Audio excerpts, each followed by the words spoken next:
4 minutes remaining.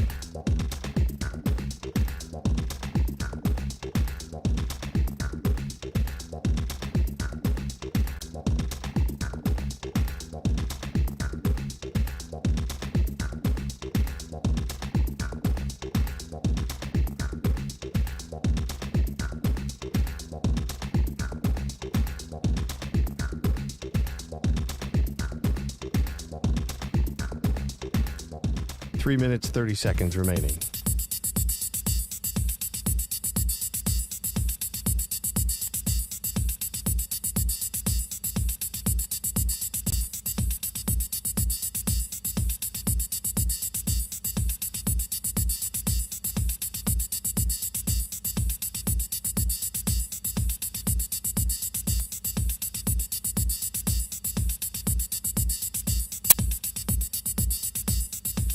Three minutes remaining.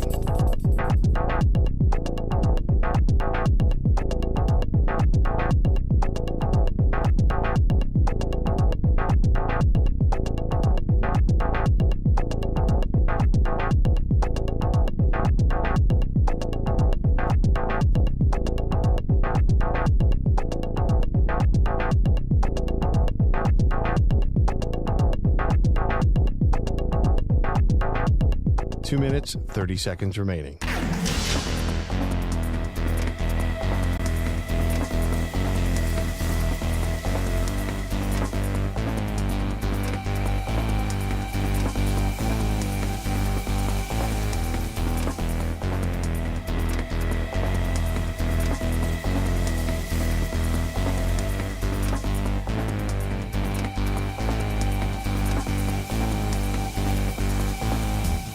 Two minutes remaining.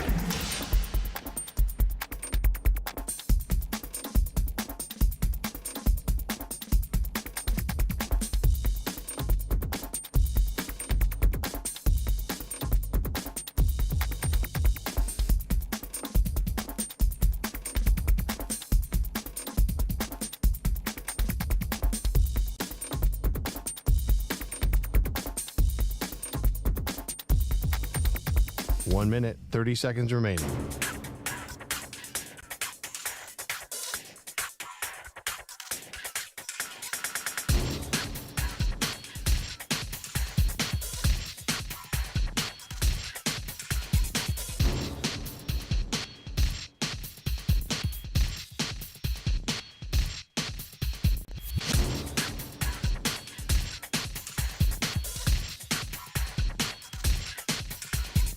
One minute remaining.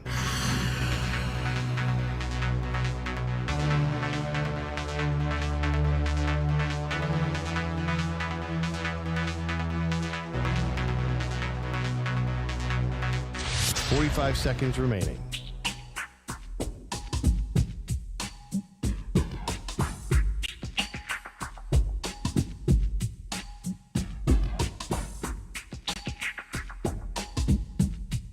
Thirty seconds remaining.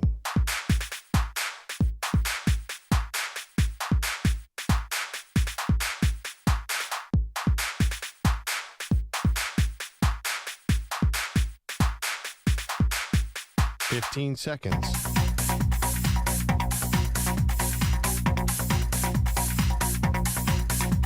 Break ends in 5 seconds.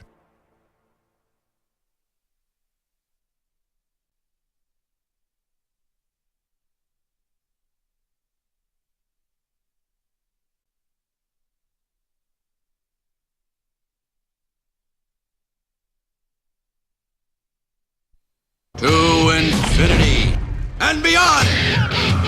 He's live. He's nationwide. This is the Zach Gelb Show.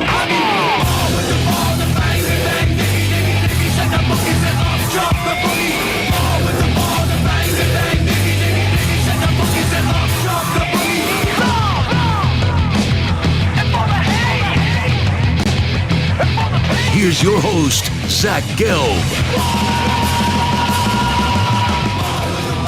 Live from the palatial yet not overly ostentatious studios of the Infinity Sports Network here in beautiful New York City, sitting on top of the 10th floor of 345 Hudson Street. Welcome on in to what is a chaotic Tuesday edition of the Zach Gelb Show across all great local Infinity Sports Network affiliates, Sirius XM, channel 375, the free Odyssey app, and as always, streaming live on YouTube. 888-710-4ISN, 888-710-4476. Usually, when you're on the air the day after a national championship is handed out, you would assume that the first segment of the show would be about the Florida Gators winning it all and dissecting what happened at the end with 4 consecutive turnovers at the end when you do take a look back for the Houston Cougars in a game where they were at one point up 14. Not inconceivable, as you know, if you're up 14 in a basketball game and you don't get the job done.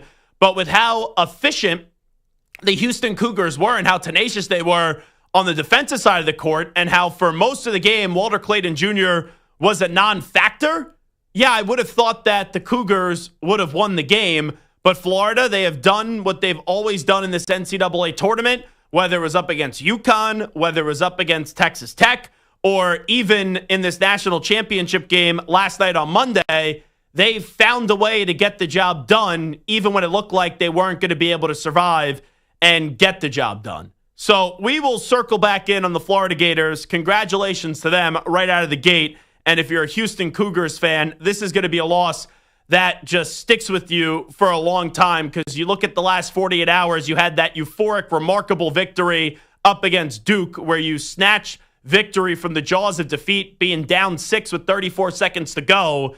And then the reverse thing happened pretty much on Monday with the national championship trophy on the line. You could almost taste it. You could almost feel it. You could almost grab it. And then the Gators were able to snatch victory from the jaws of defeat. But we're not leading with Florida today because of what the Denver Nuggets just did. I'll get to that in a second. I'll mention that Joel Berry, who won an outstanding player of the year for the NCAA tournament back in 2017 when UNC, for the tournament, I should say, when UNC won a championship. So Joel Berry's going to stop by. He was there last night in San Antonio for the game at 4 p.m. Eastern. And then Brian Geltzeiler from Sirius XM NBA Radio is going to join us at 4:40 p.m. Eastern time as well. I know it was in the description for the show today that we were supposed to have Patty Pimblett from the UFC at 5:20 p.m. Eastern time. And I'm a big UFC fan. I wouldn't say that I know everything about the UFC, but that's a sport that I've watched more and more and more of the last few years. And I've been to a lot of big fights, and I've become a big fan of the UFC. And we have a good relationship with the UFC. And we usually get a lot of fighters on. Dana White has been on this show many times before. So Patty Pimblett was supposed to join us at 5:20. I get a text at about 2:30. Hey, Patty had a change in his schedule. All right, busy fight coming up. He's going up against Michael Chandler, who joined us a few weeks back, coming up on Saturday in Miami. I get it. Things change. Things happen. Is there any way that we could tape at 2:50 p.m. Eastern time? I said, 2:50 is a little bit close to the show. Could he do live at 3:20? Patty couldn't do live at 3:20. So I was told that Patty Pimblett could do a 10-minute interview at 2:40 p.m. Eastern, which is fine, right? You come on at 2:40, we get you in and out, you're off by 2:50. Well, we did about 3 minutes and 48 seconds with Patty Pimblett. And it's nothing against the UFC. It's not the UFC's fault. Sometimes you just get on a guest, and the guest just really doesn't want to be on. And that's what I kind of sense from Patty Pimblett. He was driving, or he wasn't driving. He was in the car. Someone was driving him. And I'm sure he was on one of these tours and had to ram in a bunch of interviews and jam in a bunch of interviews because they were supposed to happen later in the day. So we did about 3 minutes and 48 seconds, I think it was exactly, with Patty Pimblett. I can't really say there was a memorable moment from it. I probably asked him 9 or 10 questions in 4 minutes or under 4 minutes. And eventually, I knew that we probably weren't going to air it when this is going down. And I was looking forward to the conversation. And full disclosure, I was not a big Patty Pimblett fan. I thought he should have lost to Flash Gordon. Then you look back since then, and when we've seen him out in the octagon, especially up against Ferguson, I thought he changed a lot. I thought he was starting to become a little bit more likable. So I was really looking forward to this conversation, but I can't force someone to be on the show that clearly didn't want to be on the show or had 9,000 things on his plate. So it's nothing against Patty. It's nothing against the UFC. Hey, Michael Chandler was sensational when he joined this show, and he made a lot of news, but I'm not going to air something to our listening audience that is just not worthy of airing. That's why I like to usually do things live, and if it's a disaster on the air, then it's a disaster on the air. But that's the luxury of pre-taping. If something is a disaster, and let's be real, this interview was just not a good one, you basically then just keep it moving and say thanks for the time. But, I went through 10 questions in under 4 minutes. And when you get through 10 questions in under 4 minutes, you know that it's just not a good conversation. So I'm not mad at the UFC. I'm not mad at Patty Pimblett, to be clear. I just wanted to address that right at the top of the gate and right out of the gate because I know that some people were talking about our interview with Patty Pimblett today, and they were looking forward to it. Anyway, let's get to the shocking news. The Denver Nuggets. It's kind of funny. When the Luka Doncic trade happened, right before we were about to go out to the Super Bowl in New Orleans, I didn't think I'd be more shocked with something this NBA season, not only this season, but for a while, than what did transpire with Luka Doncic getting traded from the Dallas Mavericks to the Los Angeles Lakers. I didn't think that was going to be the case. So you look at Taylor Jenkins, who just recently got fired. I didn't think that was... It was surprising, but it wasn't to the level of jaw-dropping that the Luka Doncic trade was.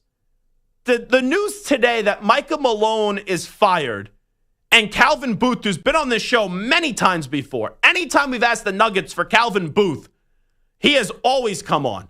I even said to Samter when we found out today that Michael Malone was fired, I'll reach out to the Nuggets. We'll get Calvin Booth on. And then 5 minutes later, you had one Shams tweet that said, it's not only Michael Malone getting fired, it's also Calvin Booth.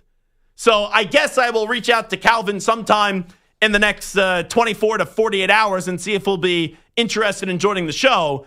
But with how disastrous this end was, I'm not going to be holding out hope that Calvin Booth is going to be coming on this show, even though it would be awesome. So I'm trying to figure out what happened. And I understand when you look at the Denver Nuggets, who, I think it was like in the middle of February, they were on a 9-game win streak. And after that 9-game win streak, since then, they've been 10-13. So they have not been a great basketball team. But with that being said, we just did a segment just last week when we were on Radio Row at the Final Four. And Stu asked me, if you had to take 3 picks to get to the NBA Finals out of the West in order, who would they be? And I said the Thunder 1, Denver 2, and then the Golden State Warriors 3. So think about that. That was on Thursday or Friday last week. I sat there and I said, the Denver Nuggets have the second best odds, in my estimation, of going to the NBA Finals out of the Western Conference. We fast forward to Tuesday of this week. So a few days has gone by. A few days has elapsed. And now, not only is Michael Malone out of a job, who's one of the better coaches in the NBA, but Calvin Booth is out of a job as well. And these guys just won a championship a few years ago. Now, I understand in the NBA, we have seen Nick Nurse get fired after winning a championship. We have seen Mike Budenholzer get fired recently after winning a championship. So this isn't something that is out of the norm for the NBA. But when you are having 3 games remaining in the season, you're 47-32. Even though you've been 10-13 since a 9-game win streak, and you've lost the last 4 straight. I understand this was bad, but what benefit does it do to your organization and your players to get rid of the head coach and the general manager with 3 games left in the regular season and you got the playoffs right around the corner? I don't get this one. And I know we could have tweets from Kevin O'Connor, who does a great job. And Kevin O'Connor's instant reaction was absolutely nuts. Booth and Malone never liked each other, rarely spoke, and talked behind each other's backs. With the team struggling on the court, Nuggets ownership decided to fire both. Insane. So, it was not a secret from what all the NBA folks are saying that Michael Malone and Calvin Booth didn't like one another. Okay. Why don't you then just pick one or the other? Let me be clear. I do not think they should have fired either. I don't think there is any benefit to firing either right now. With 3 games left in the season, you're the 4th seed right now in the Western Conference, and the playoffs are literally right around the corner. I'll be abundantly clear. I'll say it 15,000 times probably through the rest of the show. I don't think they should have fired either. But if you are going to fire one of them, wouldn't you just keep the other? Did this get so bad where you couldn't justify for 3 more games in the regular season, however long your postseason is, you couldn't justify keeping one of them? You fire both of them. What do they do?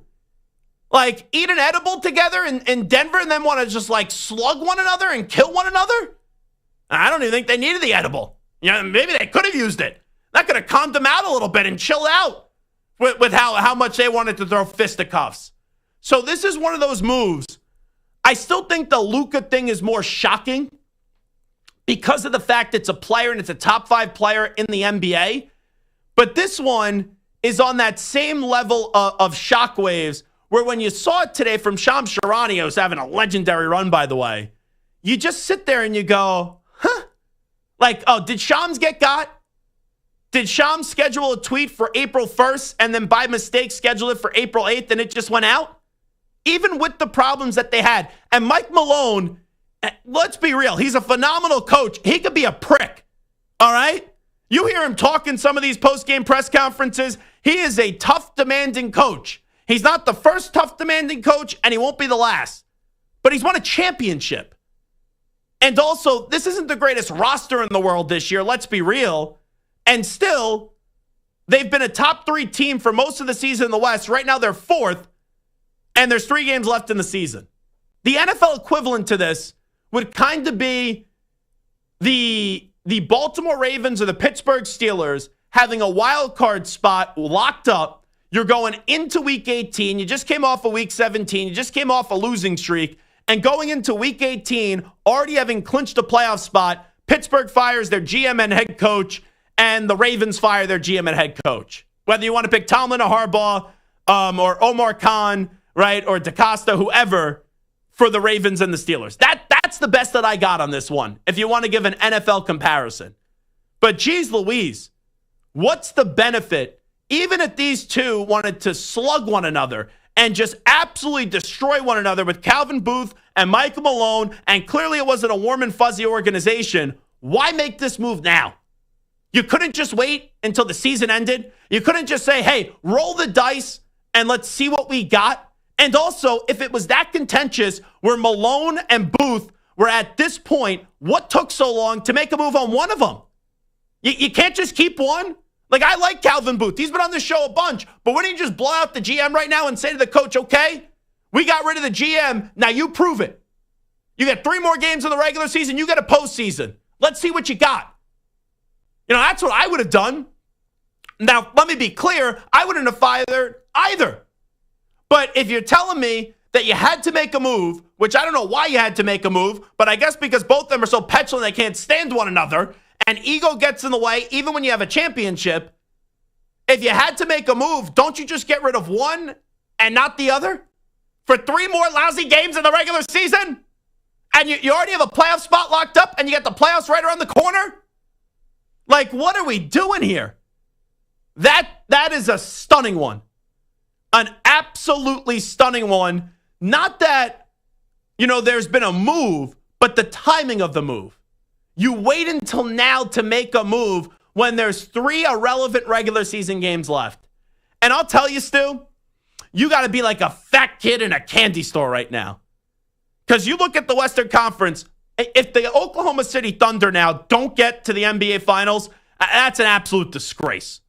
They are by far and away the best team in the Western Conference. But you look at the rest of the Western Conference, I think what Ime Udoka has done with the Rockets is phenomenal. I don't believe in them come the playoffs. The Lakers, LeBron, Luka, I said the other day, the farthest I could see them go is maybe get into a Western Conference Finals. Well, we basically just eliminated the Nuggets. I don't think this is a rallying cry for the Nuggets, where now all of a sudden up the GM and the head coach are both gone. So we're going to really dig deep, and we're going to go find a way to get the job done. So I now have to question Denver. The Clippers, no thank you. The Warriors, they're a threat. The Timberwolves, not the same chemistry as last year. Grizzlies, you just got to hope Morant doesn't get fined again. Like, let's be real. You look at this Western Conference. Remember when the West used to be stacked? Remember we used to look at the Western Conference like, oh, unbelievable, sensational, phenomenal. I just answered this question last week. 3 teams in the Western Conference to get to the NBA Finals. Who are they? And I said Thunder, Nuggets, and the Warriors. Now I would go Thunder, Warriors, and the Lakers. Stu, you got to be happy that there's chaos in Denver and they blew out both the GM and the coach, because now that's a team, even with Nikola Jokic and Jamal Murray, two phenomenal players, and Jokic is the best player in the NBA. I can't trust their direction for the rest of the season. Yeah, it's sensational in my opinion. For me, I think they are not in the picture now. I would be shocked if they... Honestly, I think I'd be shocked if they made it past the first round at this stage, because as good as Jokic is, the supporting cast isn't good, and now you have a new coach after firing the coach that helped you win a championship. It just doesn't make any sense to me. Yeah, the only thing is, if they stayed as the 4 seed, they would play the Clippers. So, could they win the first round? Yes. But am I expecting this team to show an incredible amount of toughness and go on this great run? No, I do not. I think the farthest they could go now, and this is a team that I thought go to the NBA Finals this year, I think the farthest they could go now is to the second round probably of the playoffs. But, actually, it may not be the worst thing for the NBA. The Thunder should get there. But let's say if the Thunder don't get there. If you're Adam Silver, would you rather see LeBron or Nikola Jokic in the NBA Finals? Even though Nikola Jokic is the best player in the league, I think you'd rather see LeBron and Luka. And if you're Adam Silver, would you rather see Nikola Jokic and Jamal Murray in the NBA Finals, or would you rather see Steph Curry, Draymond Green, and Jimmy Buckets? I think you'd rather see Steph and company in the NBA Finals. But man, oh man. What was your first reaction today, Stu, when you saw this? The first reaction was, this isn't real. But then I realized it was a push notification from Shams.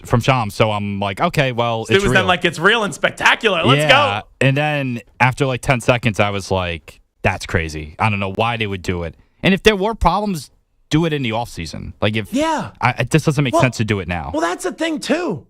I don't know if the two are related. Obviously, this was brewing. And maybe they said, oh, we can't fire a coach this late in the year and a GM this late in the year. I wonder, once Memphis got rid of Taylor Jenkins, did that kind of set the way and say, well, if Memphis could do that, let's have some conversations, we'll evaluate things, and then maybe we could do that as well. But still, to wait this long with 3 regular season games left, that's just stupid. There's no other way about it. That's just stupid. Samter, you were the first one that told me. Samter was alert. Samter was on his phone, and he saw it within 10 seconds, and he goes, did you see Shams' tweet? So I was like, no, I didn't see Shams' tweet. I had a day, by the way, in order to get to the studio. I had Instacart. I was delivering food, and that's always an issue. Now, I have plans tonight, so I couldn't have it delivered to my apartment after the show, which I usually have done. So they said between 9 and 12. The guy ended up getting there at 1. All right, no issue. I am a 5-minute drive or a 5-minute subway or a 10-minute drive to get into the studio. But it delayed when I was going to shower, and I was rushing in my shower, and I didn't fall. Don't worry. Stu's looking at me like, oh, did you fall or something like that? Did you do a podcast? No, I didn't do a podcast in the shower. I'm not taking. There are no takes that go on in the shower. All right? It's just myself and my own thoughts, but no takes come out audibly into a video camera to then broadcast to the rest of the world. But the head to my shower fell off. And the water comes out at 1,000 miles an hour. And I was taking a hot shower. So I grabbed the head of the shower. I had all the shampoo on my cabeza. Here's a good visual for you. The body wash all over my body. And then the next thing you know, it's like Niagara Falls right out of the shower head, boom, right to the body. So I was able to continue the shower, obviously. I'm not dripping from head to toe in body wash and shampoo, but I had to tell my maintenance man in the building, hey, we got to get up there and we got to fix that. You got permission to enter the building. But Samter sends me this message right after I got out of that shower. Did you see the breaking news? And I'm like, what breaking news? And then I saw it. I was like, whoa. So I couldn't believe it, Mike. How about yourself when you first saw it? So what your response via text to me was what I screamed in the newsroom when I saw it. What did I don't even remember what I wrote to you. It started with holy and ended with a bleep. Oh, yeah, that sounds like me. I was probably talking about my shower, honestly, not even the drain. I saw it and I go, no. Fake news. So then I clicked on the link to make sure it was actually the real Shams. 3 million followers. Okay, this is real. Maybe he's hacked. Yeah. Then I start seeing a couple other people following it. And I just scream, holy bleep. And everyone looks at me like, what is going on? Yeah. shocking. And then if you looked at Twitter and you looked at all the social media, that's everybody, holy bleep, holy what in the... It was shock, was the reaction that everybody had. It was just shock. Like, nobody understood it because it came out of nowhere. And at least with Taylor Jenkins, all right, fine, the Grizzlies. This is Michael Malone. Yeah, the coach of the team who won the team 2 years ago. And they're the 4 seed. It makes no sense. You laid out the whole thing. I just don't get it. I don't get the timing of it. I don't understand it. Also, you know how they always say you don't want to be the guy that replaces the guy? How about Shams Charania? He has replaced Adrian Wojnarowski at the ESPN, and obviously it would, Woj and Shams, it was, Woj kind of mentored Shams, and then Shams has already clearly made a name for himself, so he's ready for the opportunity. But Woj was actually on my flight back from the Final Four. I saw him, and he's enjoying being the GM of St. Bonaventure basketball and all that stuff, but he looked happy because you don't got to be glued to that phone. Could you imagine just the anxiety when you get that news? Luka, Taylor Jenkins, and now this one? And we're just talking from February. This could be the greatest breaking news cycle that one reporter has ever had in Shams Charania. But geez, imagine typing that stuff and you press send and you know you're going to send shockwaves through not only NBA world, but all of Twitter and all of the sports world. My, oh my, just stunning news. So if you want to chime on in and talk about the Denver Nuggets, who their stock has plummeted. Ooh, I don't know if that's a good thing to say these days. 888-710-4ISN, 888-710-4ISN, 888-710-4476. Joel Berry still to come at the top of the hour. Brian Geltzeiler will try to make some sense out of this at 4:40 p.m. Eastern time. We're coming on back, taking your calls, talking national championship, and who knows what else is going to transpire. Maybe Stu's going to get fired by the end of the show. That would be more shocking than Michael Malone, if I'm being honest. Back after these short messages. You're in a 5-minute break.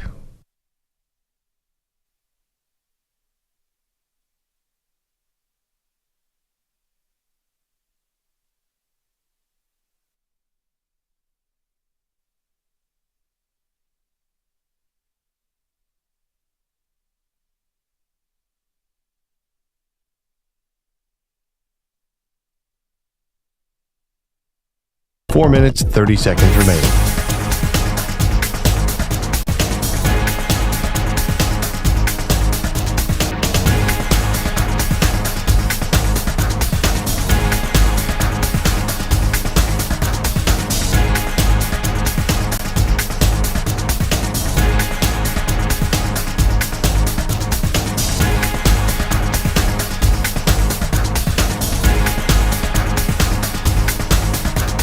Four minutes remaining.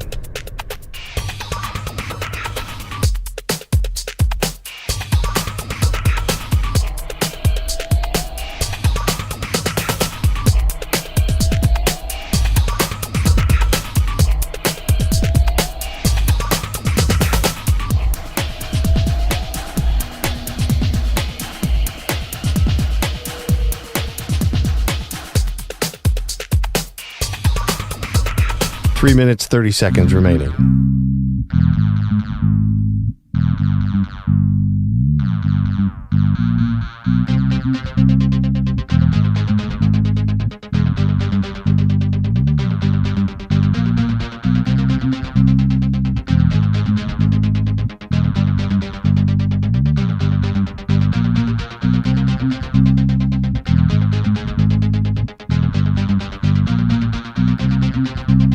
Three minutes remaining.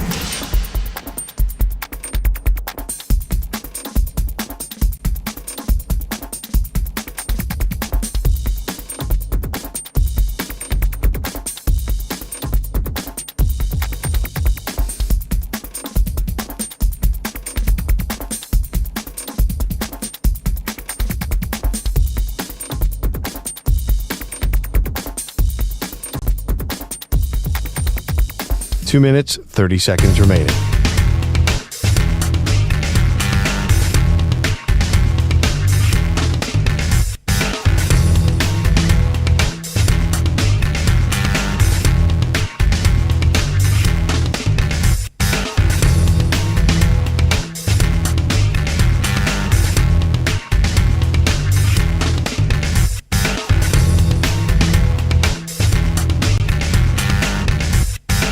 2 minutes remaining.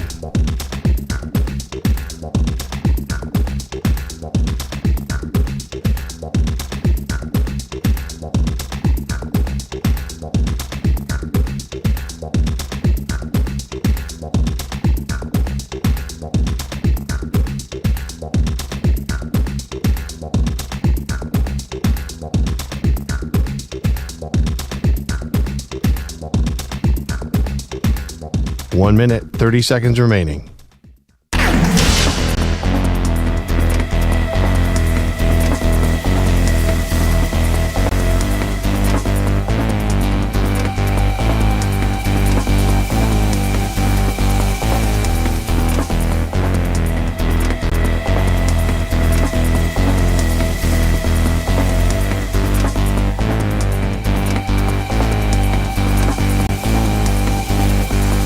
One minute remaining.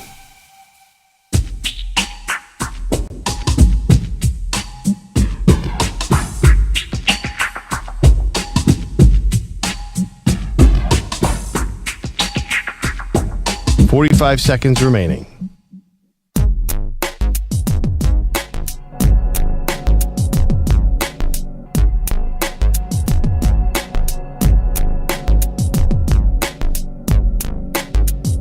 Thirty seconds remaining.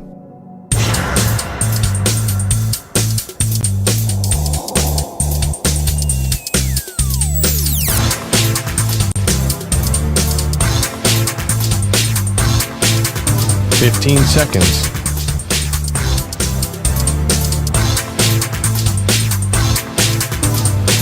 Break ends in 5 seconds.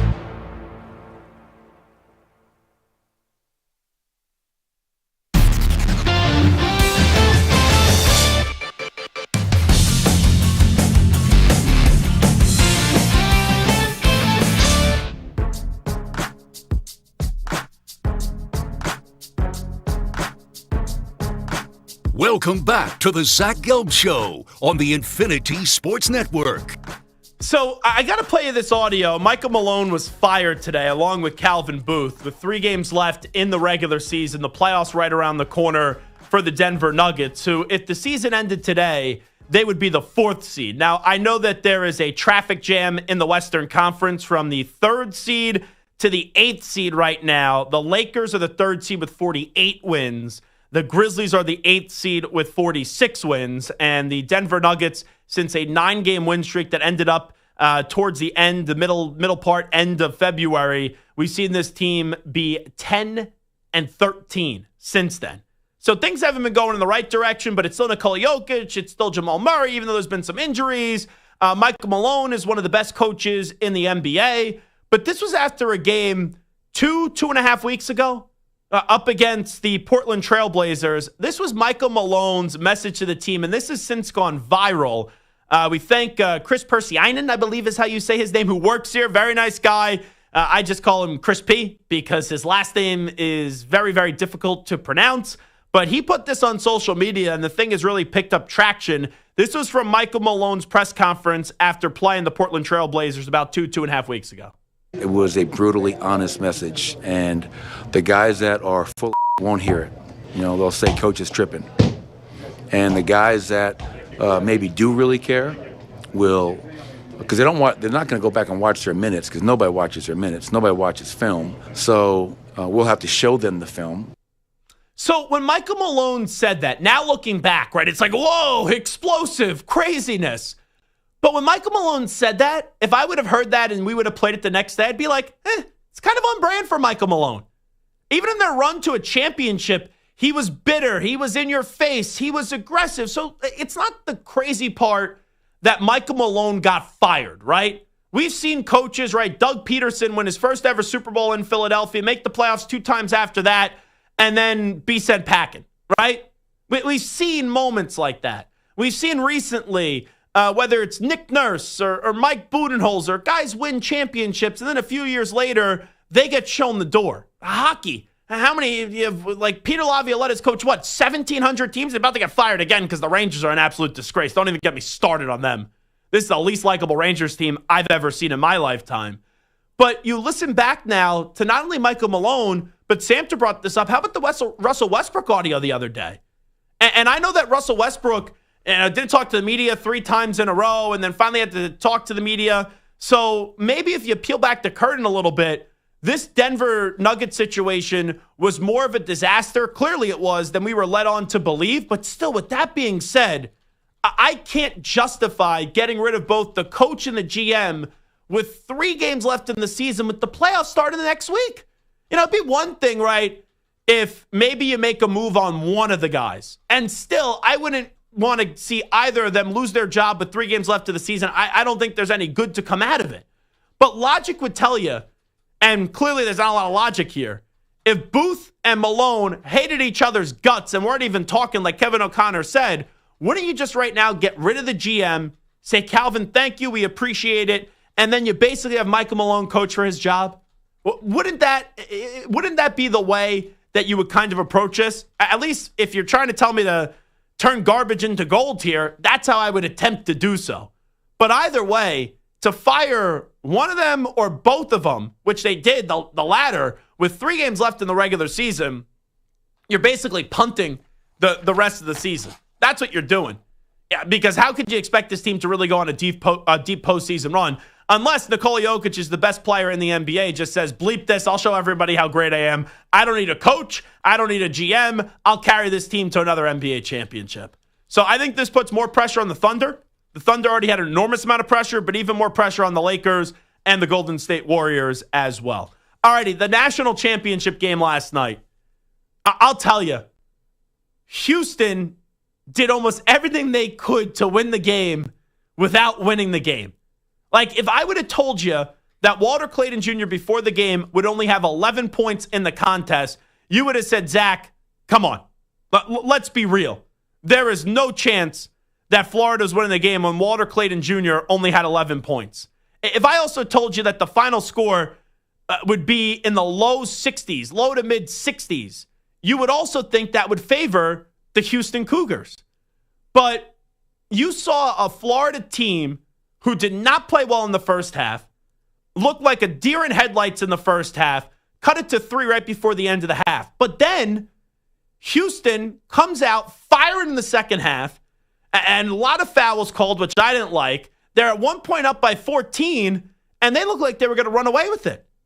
But I thought there was a moment with like 8 or 9 minutes left, I believe, where Elijah Martin hit a 3. When he hit that 3, I tweeted out, circle that 3, because if Florida goes on to win this game, you're going to remember that 3. And Florida looked like a slightly different basketball team after that. Houston still had a chance to go win the championship, even with all the chaos at the end. And you end the game with 4 consecutive turnovers. Houston, if you do everything but the final 2 minutes, they did everything that they could have possibly done with how frustrated they made Florida look and how tenacious they were on the defensive end. They were, even though their offense wasn't great, as a team, they had the perfect game plan to put themselves in a position to hoist up that championship trophy. But down the stretch, my oh my, both of the teams, it was like you were handing the basketball, you were saying, go win the game, and neither were getting the job done. And eventually Walter Clayton Jr. came alive, and Houston, who it's ironic because Florida early on looked like they just did not have any chance in winning the game. They looked like they were too nervous for the moment. They were the dominant team Houston's defense was. And then the final 2 minutes, it was Florida's defense that took over. And Houston saw victory right in front of them and basically took it and threw it right behind the curtain because they were afraid of it. How you end a national championship game, not only with 4 consecutive turnovers, but the last play. And you guys know me. I'm fair with this stuff. I don't like to second guess. I like to give you my raw emotions in the moment, and I don't get on the air after seeing something and just see how the play plays out, and then the next day go, oh, see, I told you so. But in the moment, and I joined Bart Winkler late last night, in the moment, I'm screaming at the television. You got to go. You got to go. You got to go. I'm okay if you're trying to take a 3, put you up by 1, right? Go win the game. I appreciate the aggressive nature, but while you wait and wait and wait and wait and wait down 2, that made no sense to me. I was screaming, and I had money on Florida. I took the Gators money line, and a nice significant wager, which, way to go, Florida Gators. But still, incompetence annoys me. And I'm screaming at the television, go, go, go, go. And Houston couldn't even get a shot off. So it was a tremendous Final Four. Auburn, Florida, fun game. Still shocked what transpired with Duke. If you're a Duke fan today, how sick are you? Not only did you blow the game up against Houston when you're up by 6 with 34 seconds left, but you're telling me if Duke wasn't in that national championship game last night with the way that Duke could also play defense, that Duke wouldn't have found a way to beat Florida? Like, I get it. Florida just finds a way to pull a rabbit out of the hat. And usually when you're in when you win a championship, not everyone can beat UConn or Villanova. You usually win a game that you should lose. And they had 3 of them in this tournament. They should have lost to UConn, they should have lost to Texas Tech, and they should have lost last night. But that didn't happen for the Gators. So that's one euphoria on the side of Florida, a resilient team. But if you are Kelvin Sampson and company, oh boy. You want to talk about the last 48 hours? You think Michael Malone is stunned today? You think Calvin Booth is stunned today? How about Kelvin Sampson? You go from winning a game that you had no business in winning on Saturday. You're in the state of Texas. You're the Houston Cougars. That building was raucous. You hold Walter Clayton Jr. to 11 points. You know, Florida had 13 turnovers. You're in their head. You have control of the game. You're up by 14 at one point. And at the end of the game, and when both teams weren't perfect in the last few minutes, you just got to make one play. And you had multiple opportunities. It wasn't like Florida was cashing in on all those opportunities too. And you turned the ball over 4 times. And here's the thing. Even though I didn't like how long they waited, if they at least waited, took the shot right at the buzzer, and it hit off the front rim, all right, it just wasn't in the cards. You didn't even get a shot off. You didn't even get a shot off. But man, what a Final Four. All you bitching, oh, no Cinderellas. Give me a break. That was awesome. I thought this was a good NCAA tournament from the round of 32 on. But really, the highlight of this NCAA tournament were the 2 games in the Final Four in San Antonio and the championship game in San Antonio as well. 3 wonderful basketball games between 4 number 1 seeds to end the NCAA tournament.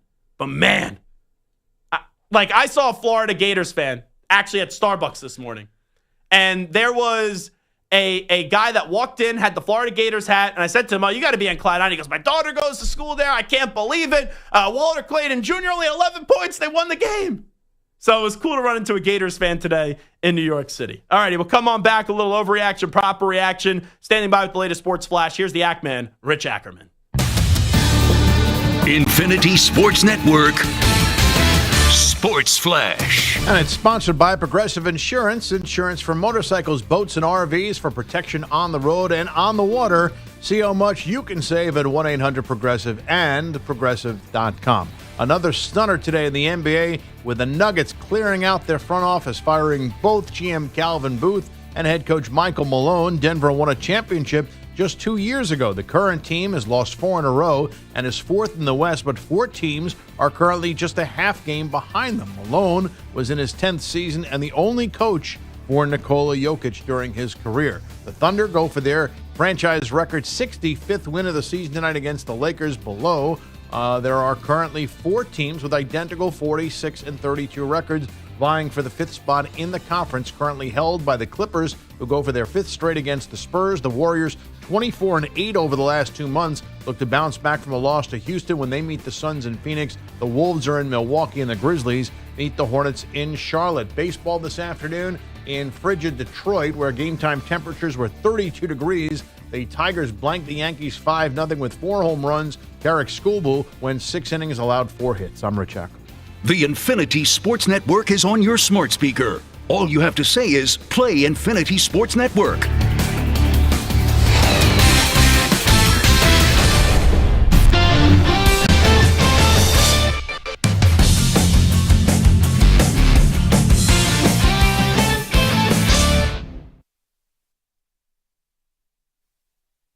You're in a 5-minute break.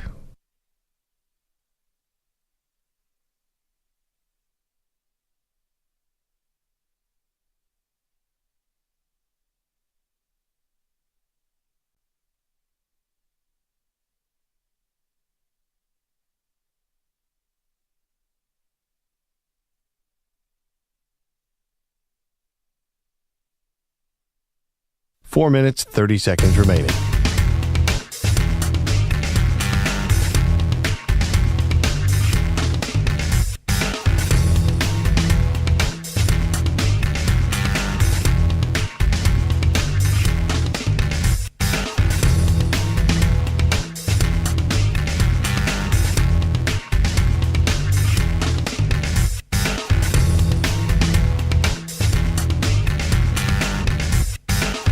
4 minutes remaining.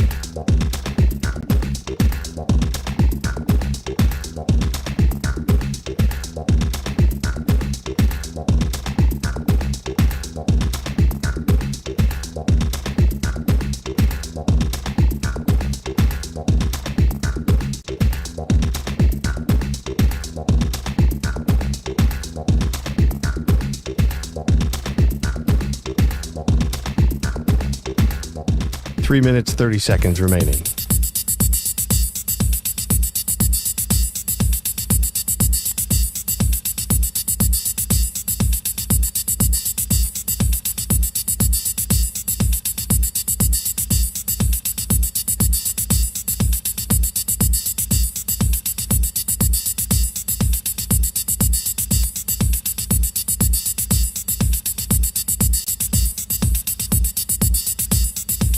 Three minutes remaining.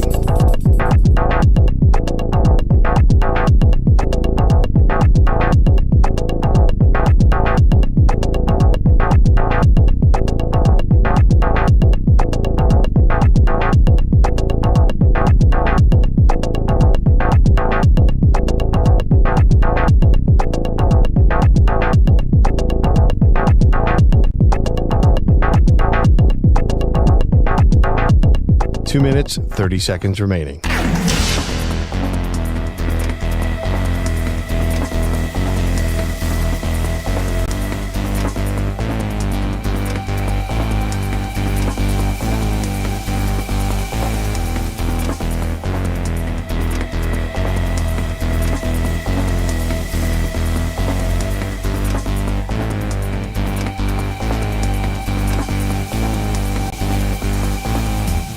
Two minutes remaining.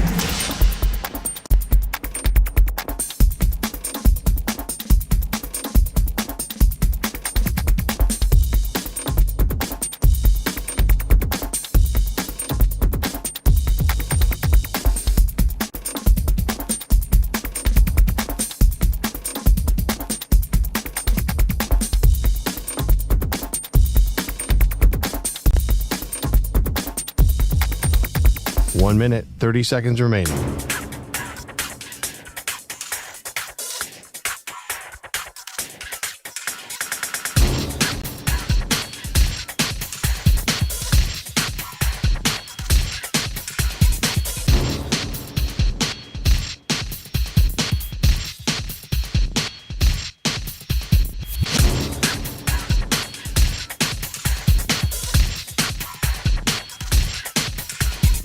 One minute remaining.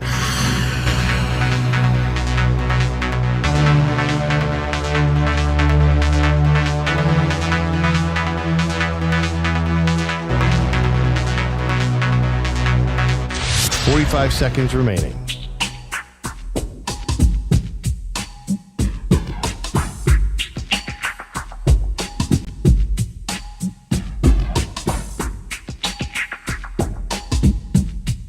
Thirty seconds remaining.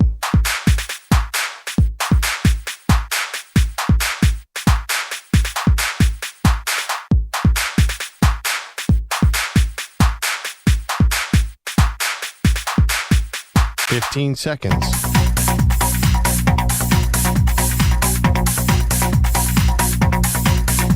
Break ends in 5 seconds.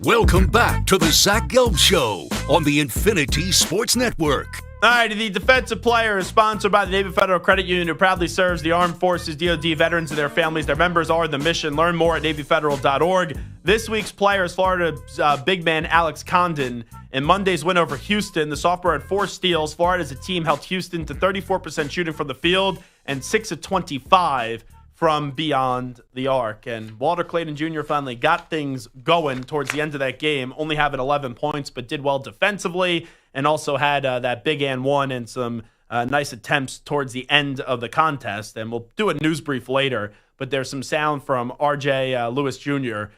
From the St. John's Red Storm, and that was a big controversy that Rick Pitino, he benched R.J. Lewis Jr., and I said, okay, don't you go down swinging with your best player?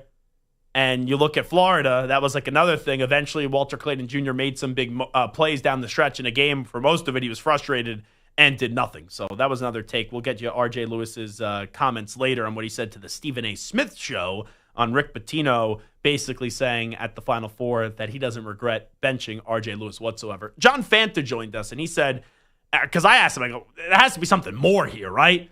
You don't just bench a player and that be it, especially when he's the Big East Player of the Year. And even John was saying, yeah, you'd be stupid not to believe that something more wasn't brewing between the coach and the player. And then you hear some of the comments from Pitino at the Final Four, and it makes you just further double down on that. So who knows what's happening between Mike Malone and Calvin Booth? Who knew what happened actually between Rick Pitino and R.J. Lewis Jr.? But from the outside, it appeared to be all good. But internally, what an unmitigated disaster for both of those teams with St. John's and Denver towards the end of their seasons. All righty, let's get to a little overreaction, proper reaction right now.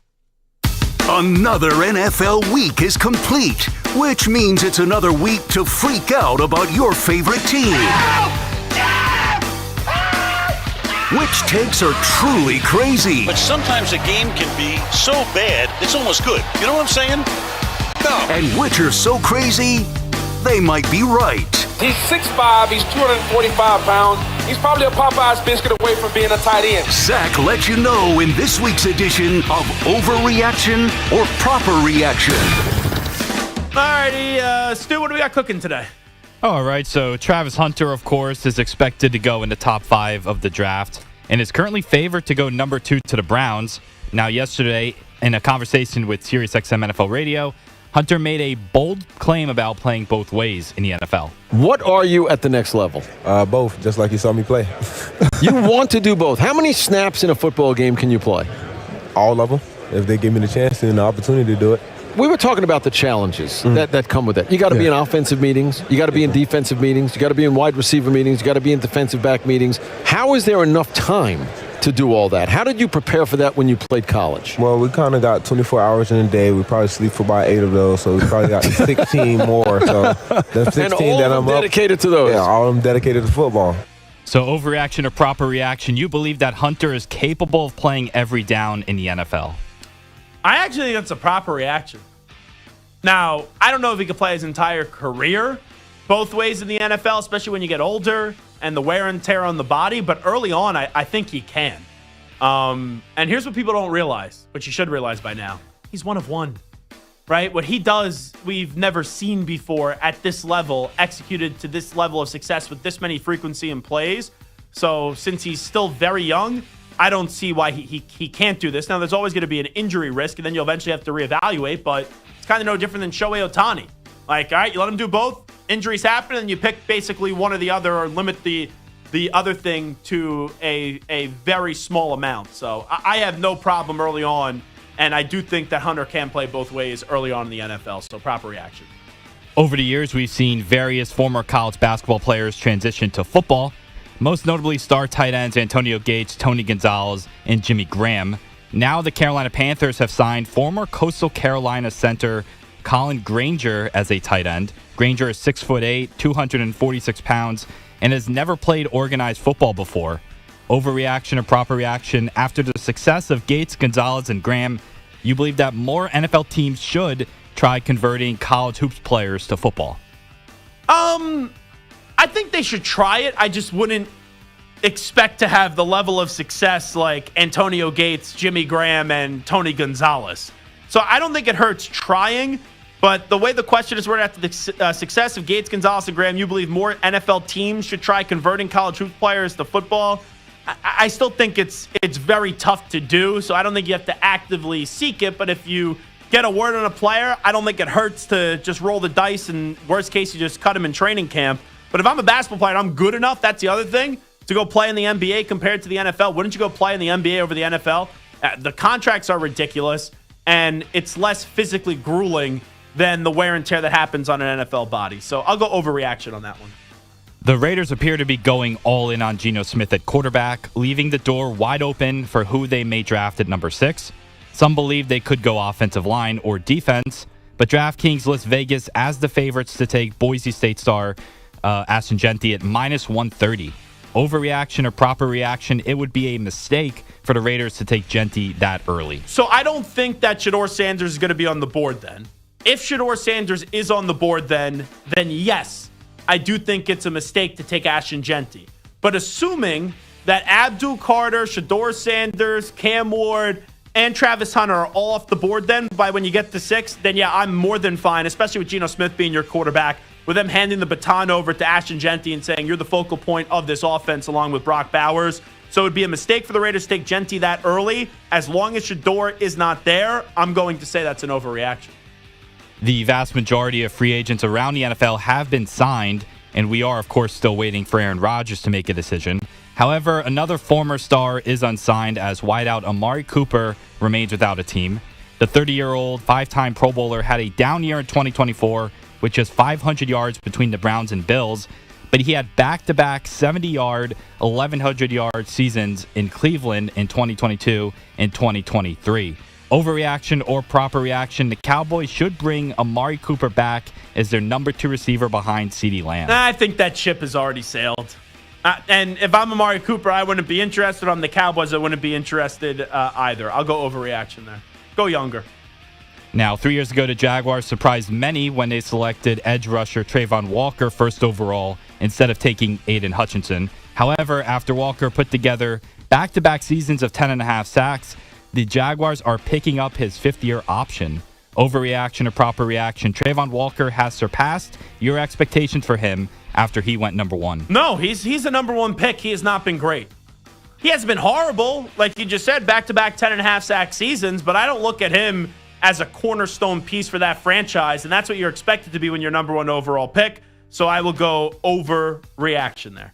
All right, last one. As we discussed, football is heading to the Olympics in the form of flag football, and the NFL wants to capitalize on the opportunity. Various players have shown interest in playing with major support from the league office. However, team owners apparently don't want their players participating. No crap. Creating a bit of a tension between the league and the owners. Overreaction or proper reaction, you would like to see NFL players participate in Olympic flag football. Let me be clear. I love this country, but I love my football as well. And could you imagine, Stu, Brock Bowers goes to play and he tears his ACL in a relevant Olympic flag football game? Oh. The only thing that matters football-wise, sorry, Peter Schwartz, if I offend you here with your Arena Football League that you just started back up, is the NFL and college football. Those are the only 2 footballs that matter to me. So if you want my NFL player to go play somewhere else, and obviously if you're in the NFL, you're not going back to college, then I don't want any part of that. So you would like to see NFL players participate in Olympic flag football? That's a no for me, dog. I will go overreaction. We'll come on back with Joel Berry II. He is the outstanding player from UNC's run in 2017. That did end with the national championship. Now doing a great job with the ACC network. He was in San Antonio last night. We'll get his thoughts on everything that did go down between Houston and Florida. Next!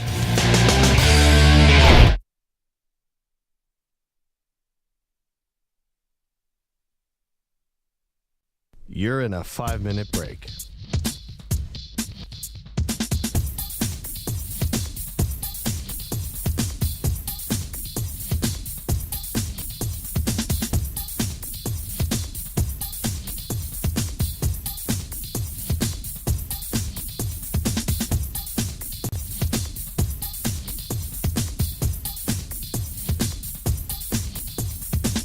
Four minutes, 30 seconds remaining.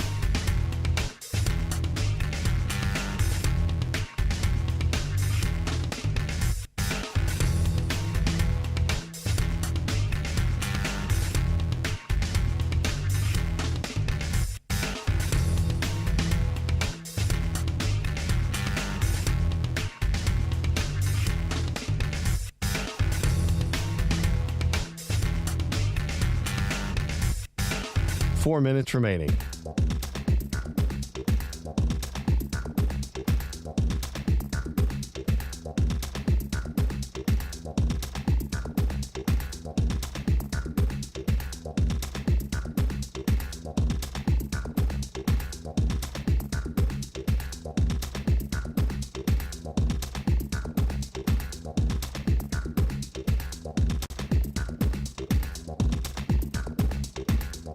3 minutes, 30 seconds remaining.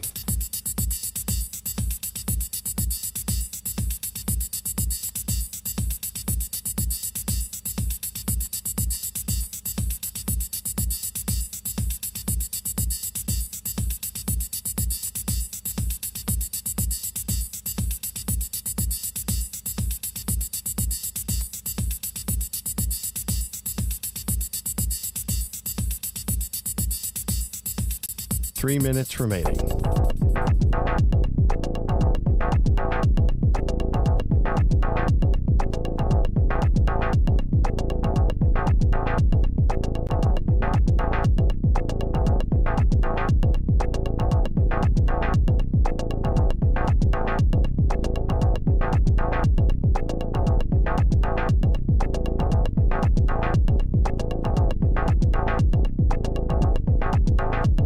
Two minutes, 30 seconds remaining.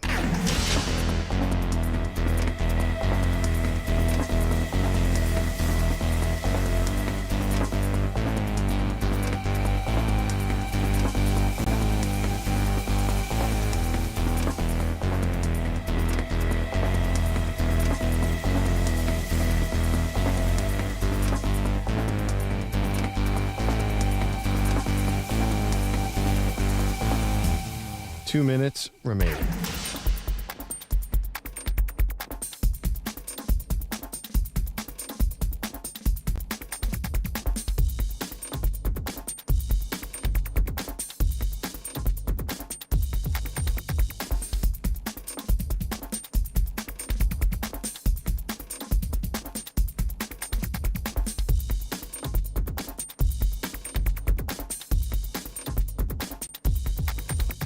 One minute, 30 seconds remaining.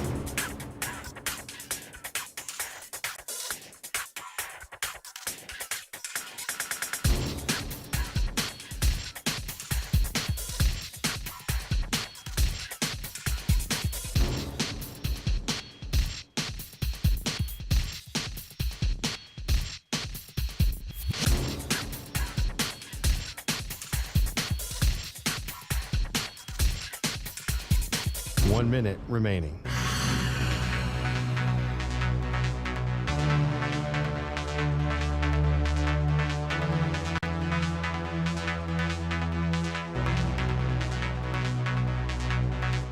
Forty-five seconds remaining.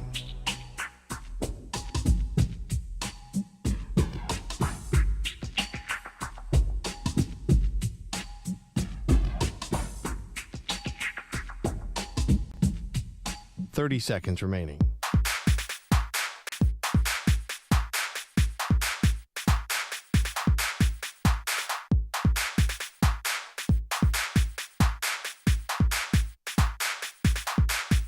Fifteen seconds.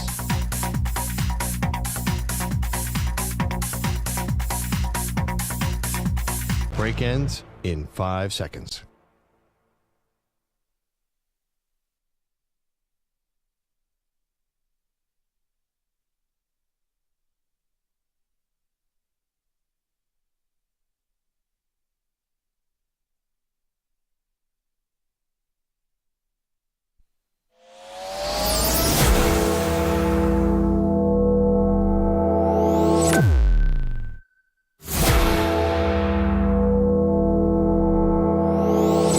Infinity and beyond.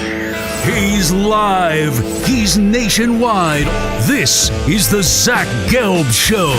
Alrighty, hour number 2 of our radio program. It is the Zach Gelb Show, coast to coast on the Infinity Sports Network. March Madness is in the books. What a sensational Final Four it was. Florida is the last team standing after taking care of Houston last night.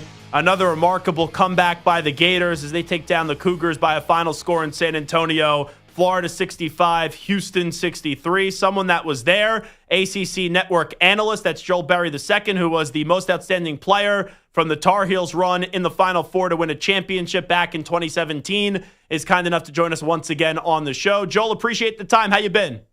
Yeah, thanks, man. It was an awesome Final Four. I really enjoyed myself. Jam-packed with a lot of fun. So glad I was able to be in attendance, but I'm doing well after that. Well, let me take you back to 2017. You've had this moment in college where you wake up and you know that your team just won it all. What is that like, remembering what happened all those years ago now in 2017 when you guys beat Gonzaga? The next day when you wake up, just what do you remember from it? It's an unbelievable feeling. You actually kind of don't sleep because you're up texting and calling and partying. All your friends, family. Yeah, probably a little partying for sure. But it's such a great time. I just remember, just the feeling of, especially my year, because we made it the year before, and just coming back to get to that pinnacle. You don't often get a chance to do that as a player. So when I did that, when we did it, it was just very special. But I think the special moment is when you get back to your city, your town, where you have all the people who have been supporting you through all the roller coasters of the season. That's when it's really special, being able to celebrate it with them. But what was the night like? You guys win, right? You finish up the media, you're celebrating with friends and family. Any good stories from the celebration that night? There's a lot of details that I got to leave out, but long story short, we enjoyed ourselves quite a bit. And it was a great night. First off, we saw our families because they've been there with us every step of the way. And then we enjoyed ourselves in Arizona. So it's a special place for me and my teammates. Yeah, knowing Coach Roy Williams a bit, I saw him at the Final Four with the big jar of popcorn, a box of popcorn. You guys probably just had popcorn and soda that night, right? Yeah, man. Yeah, that's all we had. You talked about the redemption. So we all know what happened the year before. Jenkins at the buzzer. You guys, a lot of you come back. When that moment happened up against Villanova, to them what it turned into, obviously you wanted to win the first one, but how much sweeter was it after going through the ultimate heartbreak right at the buzzer? Yeah, I mean, obviously no one wants those pains, but it was part of what propelled us to get back to that moment. And like I said, teams don't often do that. But the way that we were able to stay with that goal in mind throughout the year, we just tried to do that each and every game. Earlier that year, we won the Maui, and we just had that mindset of like, we're here for business now. The year before, it was deer in headlights, eyes wide open with all the stuff that you do at the Final Four. When we walked in to Phoenix, we were strictly business. We knew how everything operated, and we were able to just keep our mind on that, on the goal that we were there for. So it's bittersweet to even have the chance to get back, because after this Final Four, the way that I feel now from my seat, the stress is just through the roof. And I'm sweating, and I don't even have a dog in the fight. So I can only imagine, how my parents, how the fans felt during that time. So it's just unbelievable to see, the hard work and how hard it is to actually conquer and win a national championship. Joel Berry II here with us. I was there Saturday, and I couldn't believe walking out of that building what I saw. Like, nothing against Florida and Houston. It was a really good national championship game. But I will always remember this NCAA tournament with Duke being up 6 with 34 seconds to go. And I am still speechless in trying to explain how that one did go down, Joel.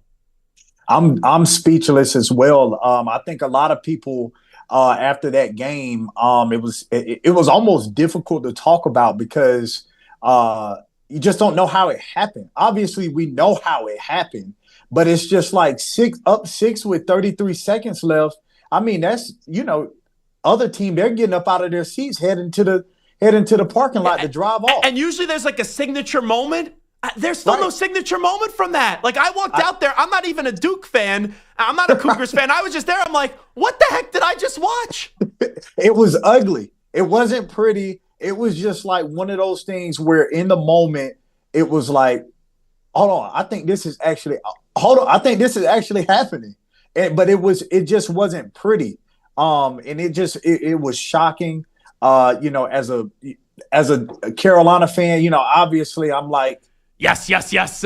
But as a player and knowing how special it is being in that moment, I felt bad for them because They had the game in their hands, and everything was going their way. They had the 1-and-1. They had the violation out of bounds. It's like all the stars were aligning, and they still lost the game. It was just very shocking. Now, you have an interesting perspective on this because, like we were talking about, you guys lose after the Marcus Page acrobatic shot. You guys lose at the buzzer in a championship game. For Duke, they controlled most of the game, looked like they were going to go to a championship game, and they lose in the final 30-something seconds. The player perspective of it, how long did it kind of take you to just get back to feeling normal after the devastation that occurred for you in 2016? Yeah, it's really hard because, like all players do, I mean, even before the game, you're trying to process all these scenarios, everything that's going on. So it's the same way after the game. You're trying to think about everything that went down, and you're thinking what could change, And I think it's even harder when you look at the fact that, like, we lost on the last second shot and the game was tied. There's nothing that you can really do in that moment. It's just better offense than defense. Yeah. But when you look at how Duke did it, they had all the opportunities. So I feel like it's even harder in that moment because you had the game in your hand and you beat yourself. And I just think that's even harder to deal with than losing on the last second shot. Now, let me preface it. It's a totally different situation. You guys, a lot of you came back. You won the championship the next year. Cooper Flagg is going to be the first pick of the draft.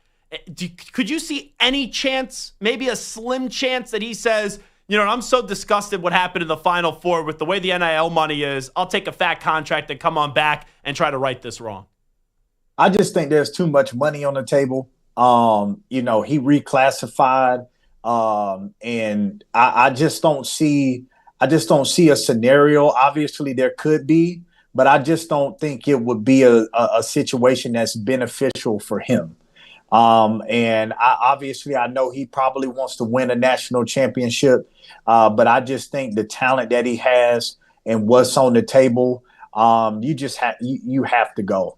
And I think he's going to be great at the next level, but if he does come back, hey, college basketball, get ready because he's coming back to get a national championship, but I just don't see it happening. Yeah, I 100% agree with you. Joel Berry II here with us. All righty, we talk about Houston finding a way to snatch victory from the jaws of defeat on Saturday. Then last night, they snatched defeat from the jaws of victory. What the heck happened on that final sequence?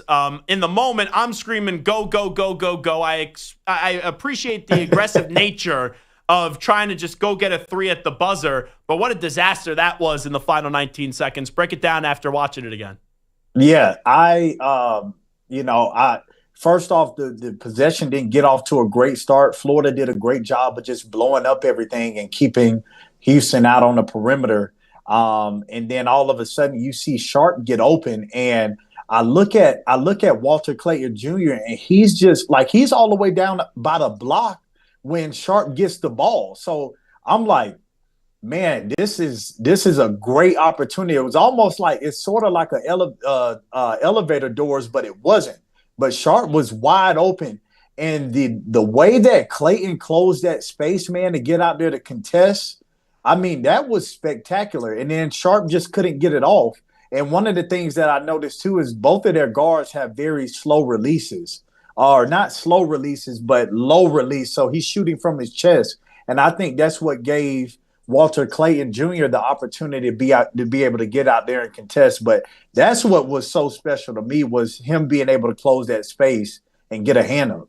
How about the strategy? Did you think it was right to try to draw up a play even though it didn't work and just go for the win right at the buzzer? Would you like to have seen them gone a little bit earlier?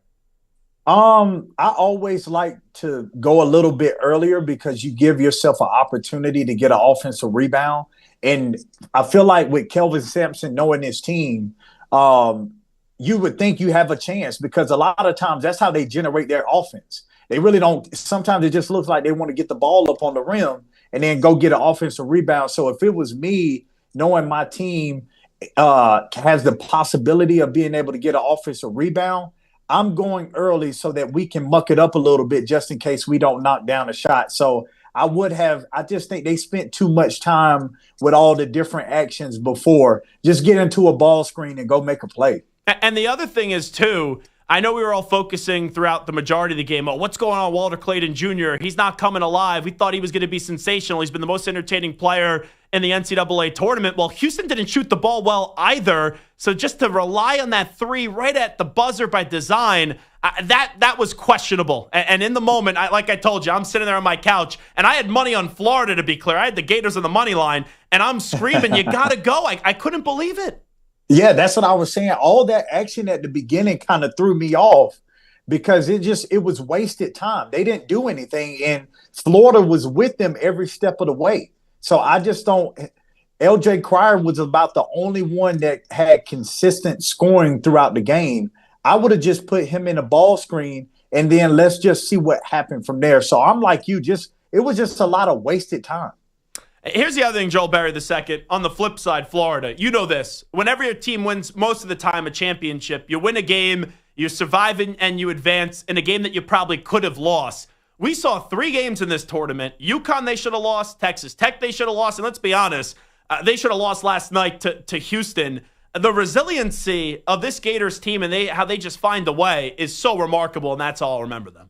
Yeah, it's very remarkable because it's hard to do in the NCAA tournament game, especially when it's sort of like the momentum isn't there. But they just find a way. But I think it's a testament to their poise and how composed they are. And it has to do with Walter Clayton Jr. Look, I look at Walter Clayton, by far has way more skill than I. But when I look at him and his mentality, he has a straight poker face the whole game. And then all of a sudden, he just comes out and steps up in the big moments. He reminds me of myself in that way because I had a poker face. And really the only time I showed emotion was when I know we were getting ready to win the game. But I think his team embodied that. It permeated throughout the team. And I listened to Thomas Houck. He said, even when we were down 12, no one was stressed. So I just think your point guard, having that mentality keeps the team that way. You know, it's interesting as we head to the Final Four. You know, everyone was talking about Bruce Pearl and Kelvin Sampson, right? One of those guys, they're deserving of finally getting a championship. A lot of love clearly shown and thrown the way to John Shire, and they had an epic collapse on Saturday. Todd Golden wasn't really getting talked about a lot nationally. How should people view him as a coach? And is this like a long run coming at Florida? Do you think maybe he eventually follows Billy Donovan or like what Brad Stevens did, even though Brad didn't win a championship, and maybe he has some NBA interest? Yeah, I don't know why he wasn't being talked about. I mean, this team was very, very spectacular, and the way he put it together is what caught my eye. I think, just being able to go out and last year, he doesn't have the size and the rebounding in the bigs because of how the game was going. And he said, you know what, scratch that. I'm going to get me some mobile bigs. I'm going to get guys that like to fight in the post. And I just really thought that was the difference maker.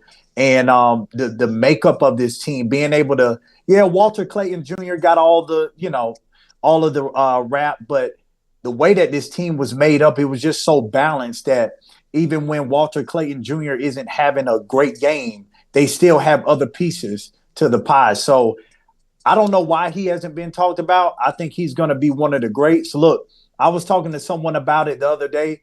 Mike Krzyzewski coached 40 years and only had 5 championships. It is freaking hard to win a national championship. This guy has done it at 39, and I'm sure this won't be his last.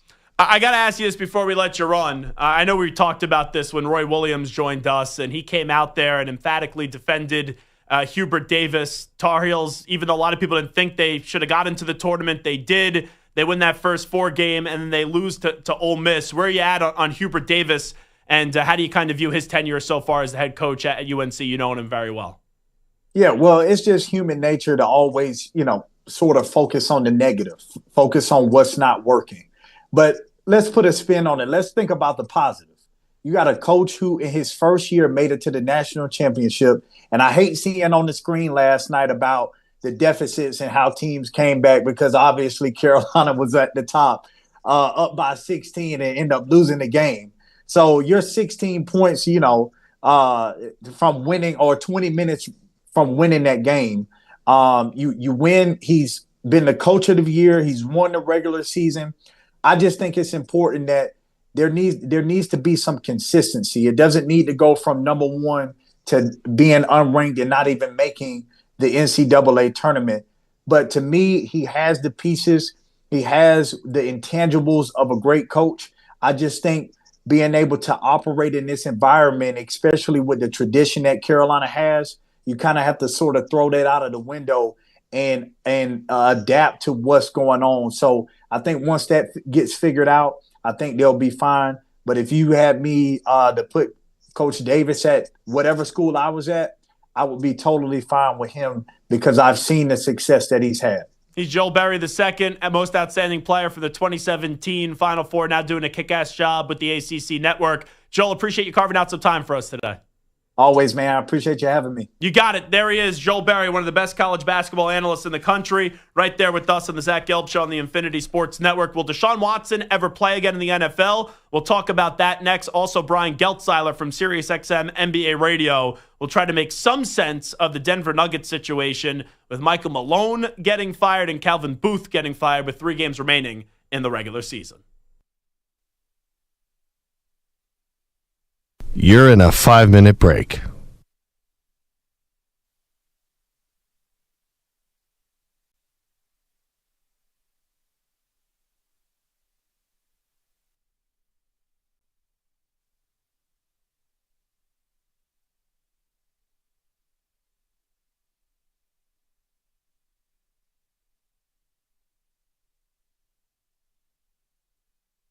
Four minutes, 30 seconds remaining.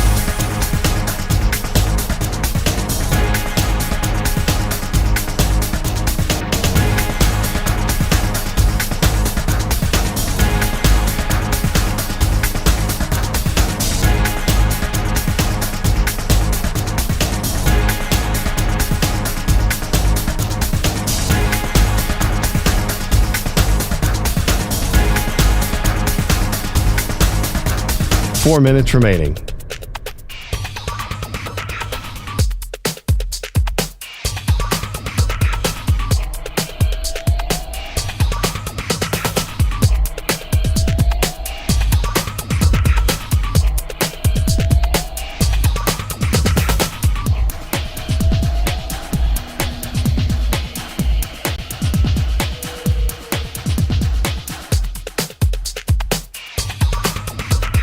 Three minutes, 30 seconds remaining.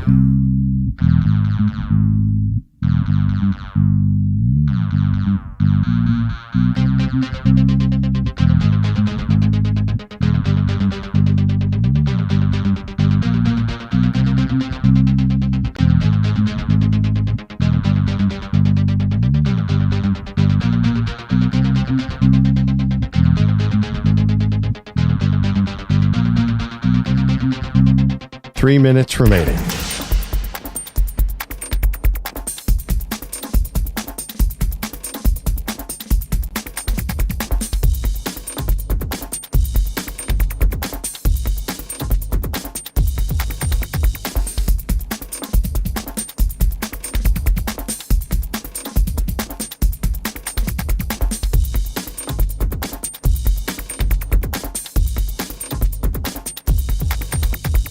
Two minutes, 30 seconds remaining.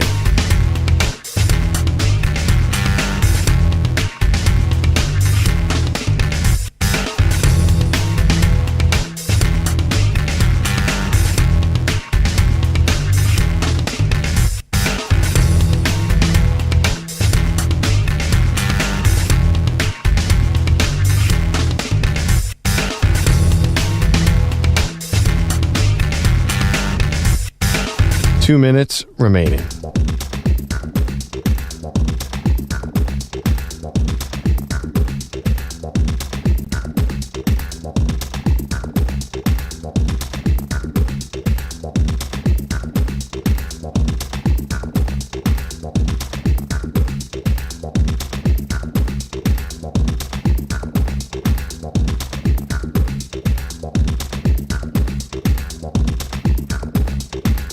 One minute, 30 seconds remaining.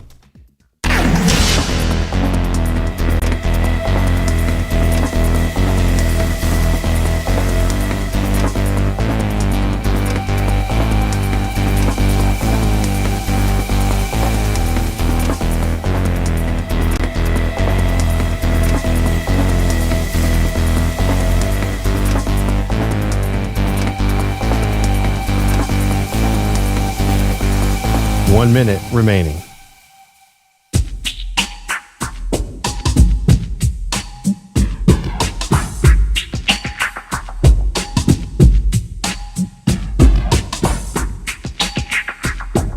.45 seconds remaining.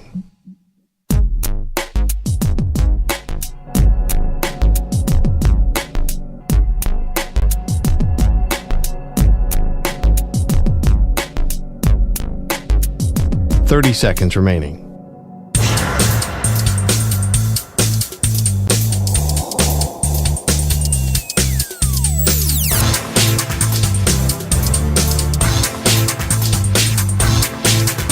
.15 seconds.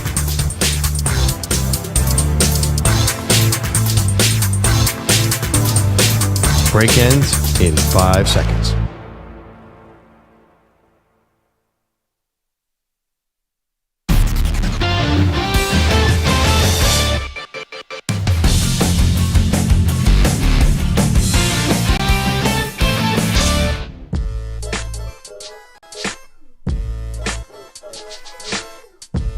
Welcome back to the Zach Gelb Show on the Infinity Sports Network. All right, it is the Zach Gelb Show on the Infinity Sports Network. You know, Deshaun Watson has not played like a great quarterback since 2020. So he was out of football in 2021, then got suspended and played the last 6 games of 2022, got hurt in 2023, and then got hurt in 2024.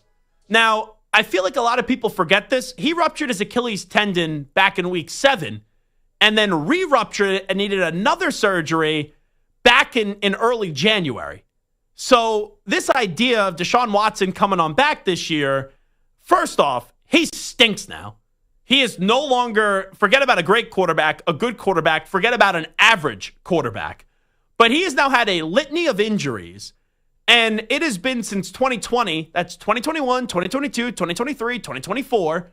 So 4 NFL seasons since we've seen him be anything that resembles a top 7 or 8 quarterback in the NFL like he did in 2020. Now, like, when I say I don't fault the Browns for bringing in Deshaun Watson, let me be clear. What Deshaun Watson was accused of was despicable. It was deplorable. The Deshaun Watson that we thought we knew clearly wasn't the same guy that we thought we knew when he was at Clemson. But how many times has it happened in this league? Whether you're the team to do it or somebody else will, and I'm not saying that makes it right, but a player is not in a jail cell. A player has a suspension. As long as he serves that suspension, he's going to be eligible to play. So if Cleveland didn't make the trade for him, there were other teams that were interested in getting Deshaun Watson.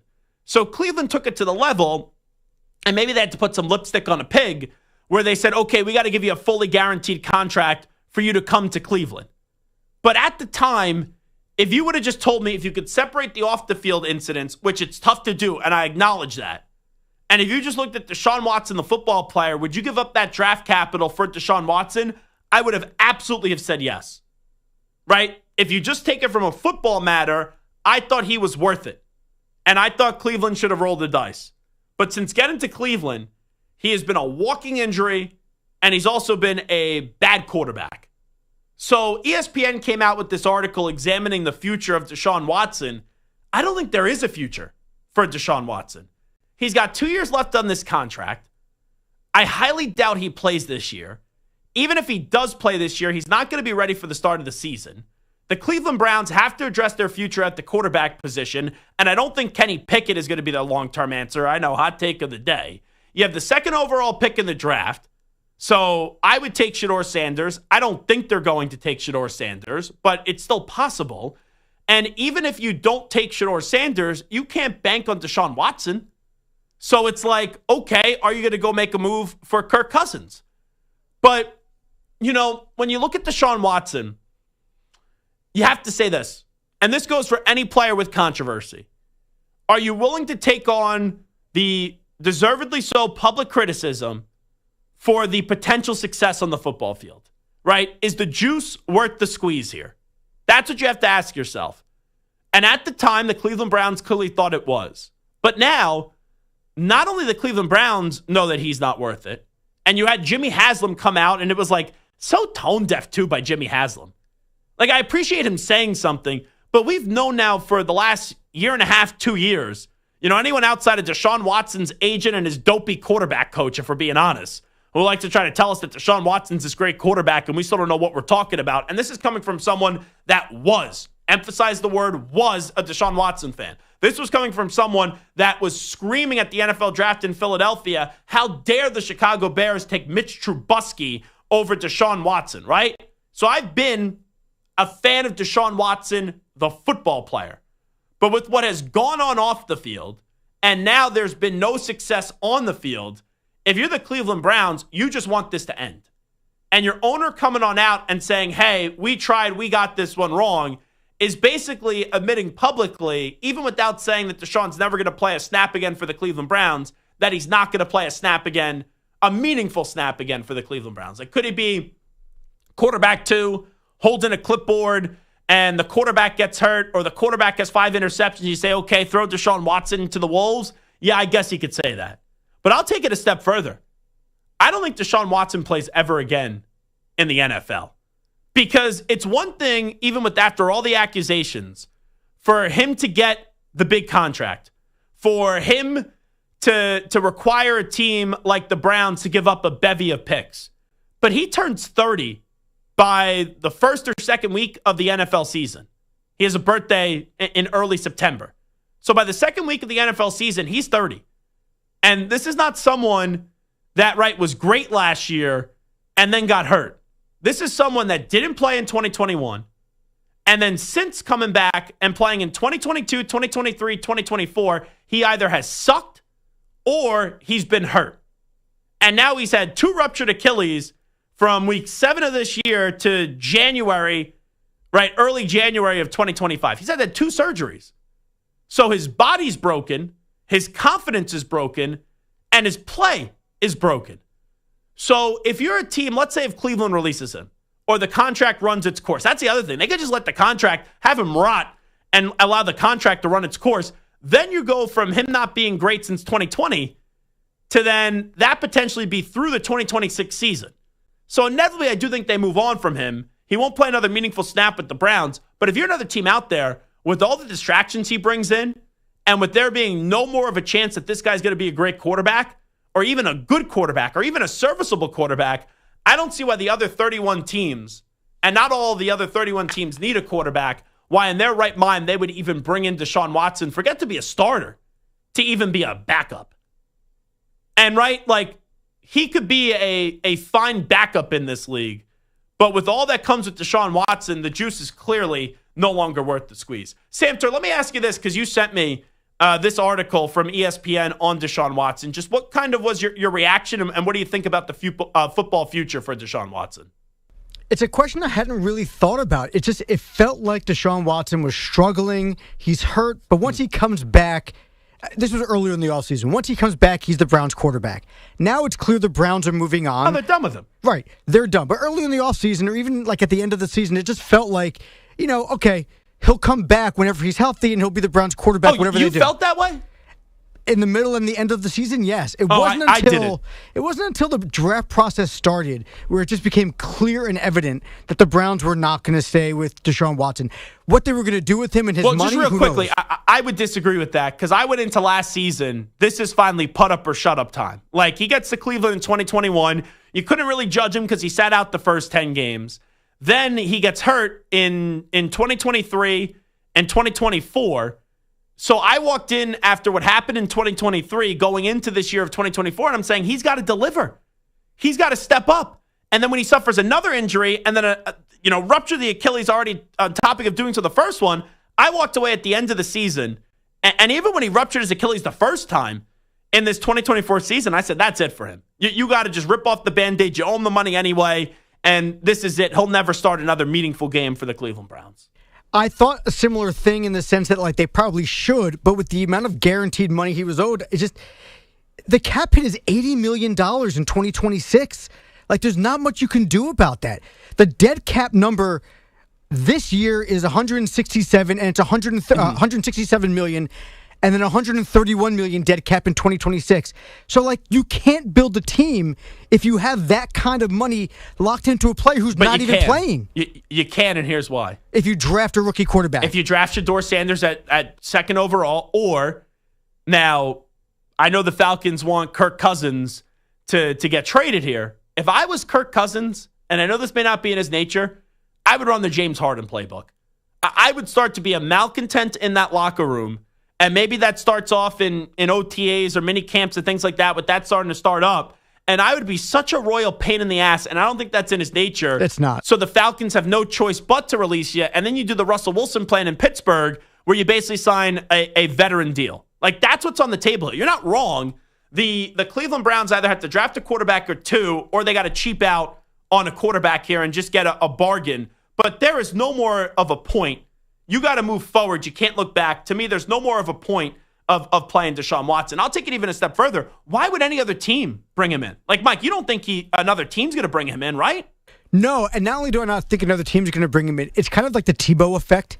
Unless he's going to be your starter and be the guy, there's no point in bringing that drama into it. It was almost like the Kaepernick thing to an extent as well. And at least Tebow's a good guy. Deshaun Watson's a jerk. For sure, but like if we've seen this in the NFL a million times. If you're good enough, it doesn't matter. You get a chance. Yeah. If you're a terrible person but you're a good player, it doesn't matter. At the end of the day, if you're a backup quarterback who's a terrible person who's not playing well, point. It's not worth it. But if a team thinks he could be the starter, then maybe. But I don't think that's going to happen anymore. It's so crazy to think that Deshaun Watson, in my mind, I think his career is over. All righty, Brian Geltzeiler is going to join us next. He's going to react to this entire situation in Denver. Now standing by with the latest sports flash. Here he is, Rich Ackerman. Infinity Sports Network Sports Flash. Well, 2 years removed from an NBA championship and with 5 games left in the regular season, the Denver Nuggets have fired head coach Michael Malone and GM Calvin Booth. Denver is currently sitting in the 4th spot in the West, just a half game out of the 8th position, and they have lost 4 in a row. The Warriors, one of those 4 teams that are tied for the 5th through 8th spots in the Western Conference and are in Phoenix tonight, looking to bounce back from a rare loss. They fell to the Rockets over the weekend, just the 8th for Steve Kerr's team since the start of February. Our guys have done such an incredible job to climb up to this point, where we were 6 weeks ago. What an incredible run this has been. But you're not going to win every game, and ran into a hot team, played a great game. You just quickly move on. The Grizzlies are another one of those teams. They'll open the night of action in Charlotte. The Timberwolves also 46-32 in Milwaukee, and the Clippers go for their 5th straight against the Spurs. Baseball today, the home opener for the Guardians, and they are scoreless with the White Sox in the bottom of the 2nd. Miami took a 2-0 lead over the Mets, but in the bottom half of the 1st, Francisco Lindor, his first home run of the season, Marlins in front 2-1 in the top of the 2nd, and the Tigers blanked the Yankees 5-0. I'm Rich Ackerman.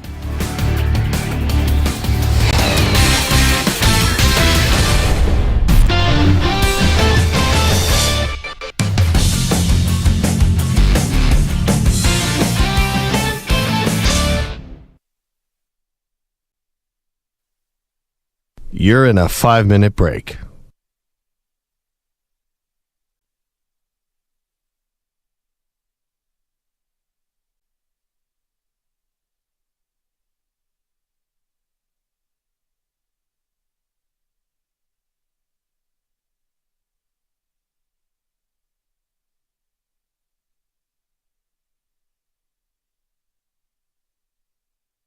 Four minutes, 30 seconds remaining.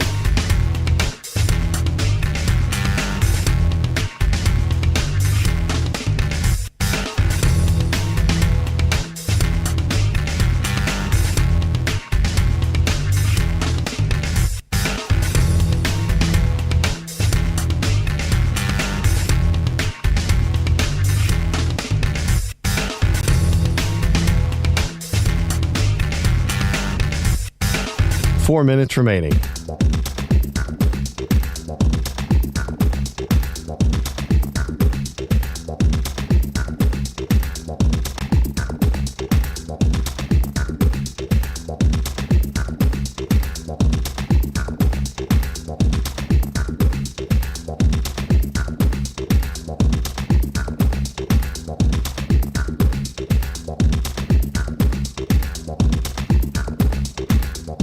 3 minutes, 30 seconds remaining.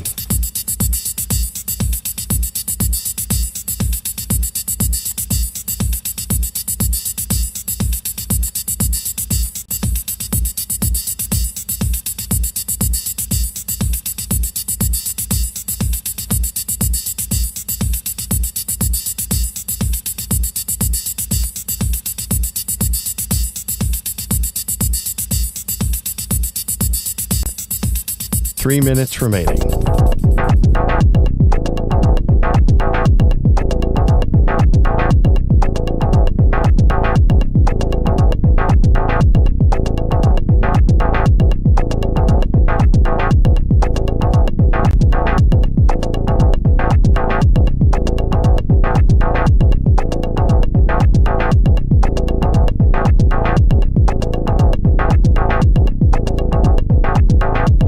Two minutes, 30 seconds remaining.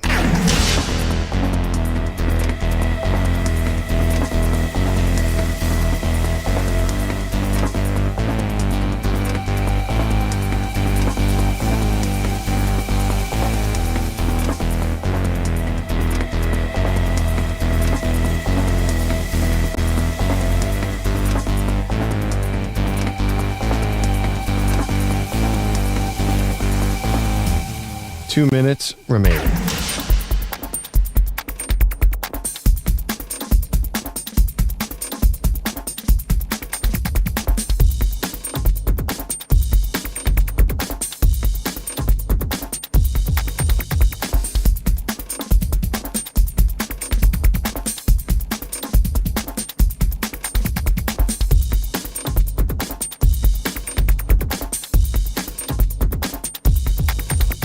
One minute, 30 seconds remaining.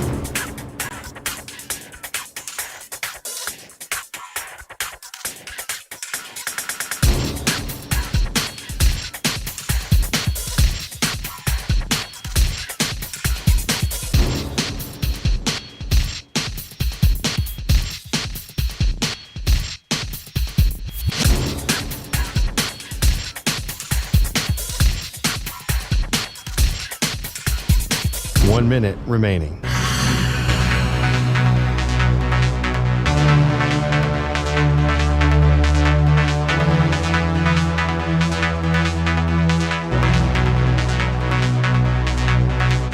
Forty-five seconds remaining.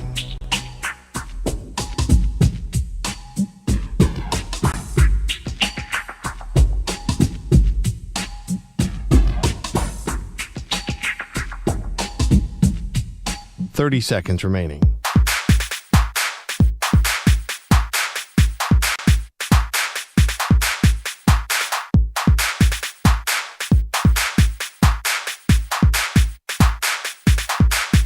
Fifteen seconds.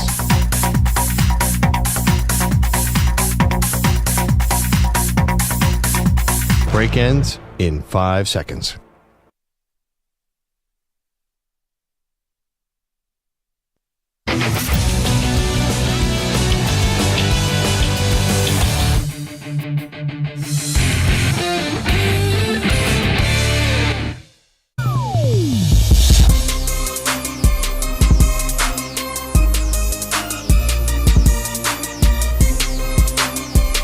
This is the Zach Gelb Show. All right, welcome back in. It is the Zach Gelb Show, coast to coast on the Infinity Sports Network. And this portion of the show is brought to you by Ethos Life, the easy way to get life insurance in 10 minutes, up to $2 million in coverage with no medical exam, just a few health questions. Get your free quote at checkethos.com. Not available in all states. It has been a stunning NBA season. Really, from the Luka Doncic trade, which I still can't believe, to the Los Angeles Lakers from the Mavericks, and then on.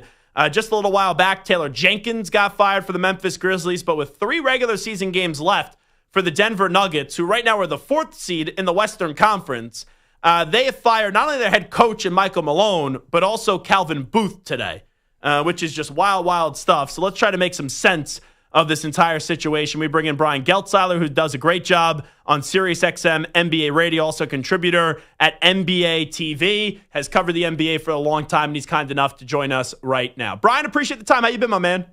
I'm good, Zach. Pleasure to be with you, buddy. Yeah, I appreciate you coming on. So What was your reaction when you saw this news a little while ago that not only Michael Malone was getting fired by the Nuggets, but also their GM in Calvin Booth? Well, it was interesting. When seeing Malone get fired, I was obviously, with 3 games left in a regular season, see a championship coach on a championship contender lose his job was utterly shocking to me. With all that said, it wouldn't have been shocking to me if it happened in the offseason, because the Malone-Calvin Booth relationship has been god-awful for this entire season. It's one of the worst-kept secrets in NBA circles. You know, Malone is not happy with how Calvin Booth has used draft picks. For Denver, because they're a team that's not going to go into the second apron, they have an ownership group that's very conscious of paying too much money in luxury tax. They want their player costs to commensurate with their revenue, and they don't want this to be a losing proposition. And there's been a lot of criticism in NBA circles about that ownership group not committing more money in this Jokic era to doing what they have to do. But when you are not going to go deep into the tax, what you do draft-wise, the cost control talent that you bring in is going to be really important. And Bruce Brown and Jeff Green left 2 years ago from that championship team. They didn't bring Kentavious Caldwell-Pope back. And outside of Christian Brown, they haven't really replaced the guys they lost all that adequately. And guys like Julian Strawther and Peyton Watson have not played in the way Michael Malone needs them to play for them to be bench contributors on this team. Even Zeke Naji, who Booth liked a lot. They paid him a contract. He didn't play a lot. He's not very good. The problem with Denver is they don't have more than 6 guys that they can use. And Malone is angry at Booth for it. And Booth is angry at Malone because he doesn't feel like he spent enough time developing the Watsons and the Strawthers. So there's a big disconnect there. And obviously, Josh Kroenke today got sick of it all and said, ripping the Band-Aid off. I don't want to deal with this stuff going into the playoffs. The 2 of you guys are gone. Very important to note, David Adelman, son of former NBA coach Rick Adelman, highly, highly respected. The people I spoke to today think he can do a fantastic job stepping right in there because of the experience that he has, the relationships that he has, the reputation that he has. Very, very different than what Memphis did with Tomas Asalo, who doesn't have experience like that, doesn't really have an NBA resume. This is different. David Adelman does have an NBA resume, and there is confidence, I've heard, within the Nuggets organization that they can win with him. So just on Thursday or Friday of last week, one of my producers, Stu, asked me, rank the teams 1 through 3 in the Western Conference on you feeling who has the best chance to get to the NBA Finals. And I said 1, Oklahoma City, even with their struggles as of late. I said 2, Denver, and then I ended up putting the Warriors 3. So, I still had a high view of the Nuggets, even with them being 10-13 in their last 23 games. With all that being said, though, my response to you would just be this when you look at them moving forward. Is there a hope for this group, even with what you just said about the interim coach, right, sliding over to become the head coach? Because I look at the news today and I say, at most, as far as this team could go, is probably the second round now. Listen, they're still hopeful they can go to the finals and win a title. If they didn't think they would not have made this move. This is different. Memphis understood they weren't going anywhere. Yeah. Memphis understood with Asalo, he's going to be the permanent guy anyway. They understood this was generally a lost season and ripped the Band-Aid off and get rid of Jenkins. Now, I didn't agree with it, and I would have fired Jenkins last offseason when they stripped him of 5 assistant coaches.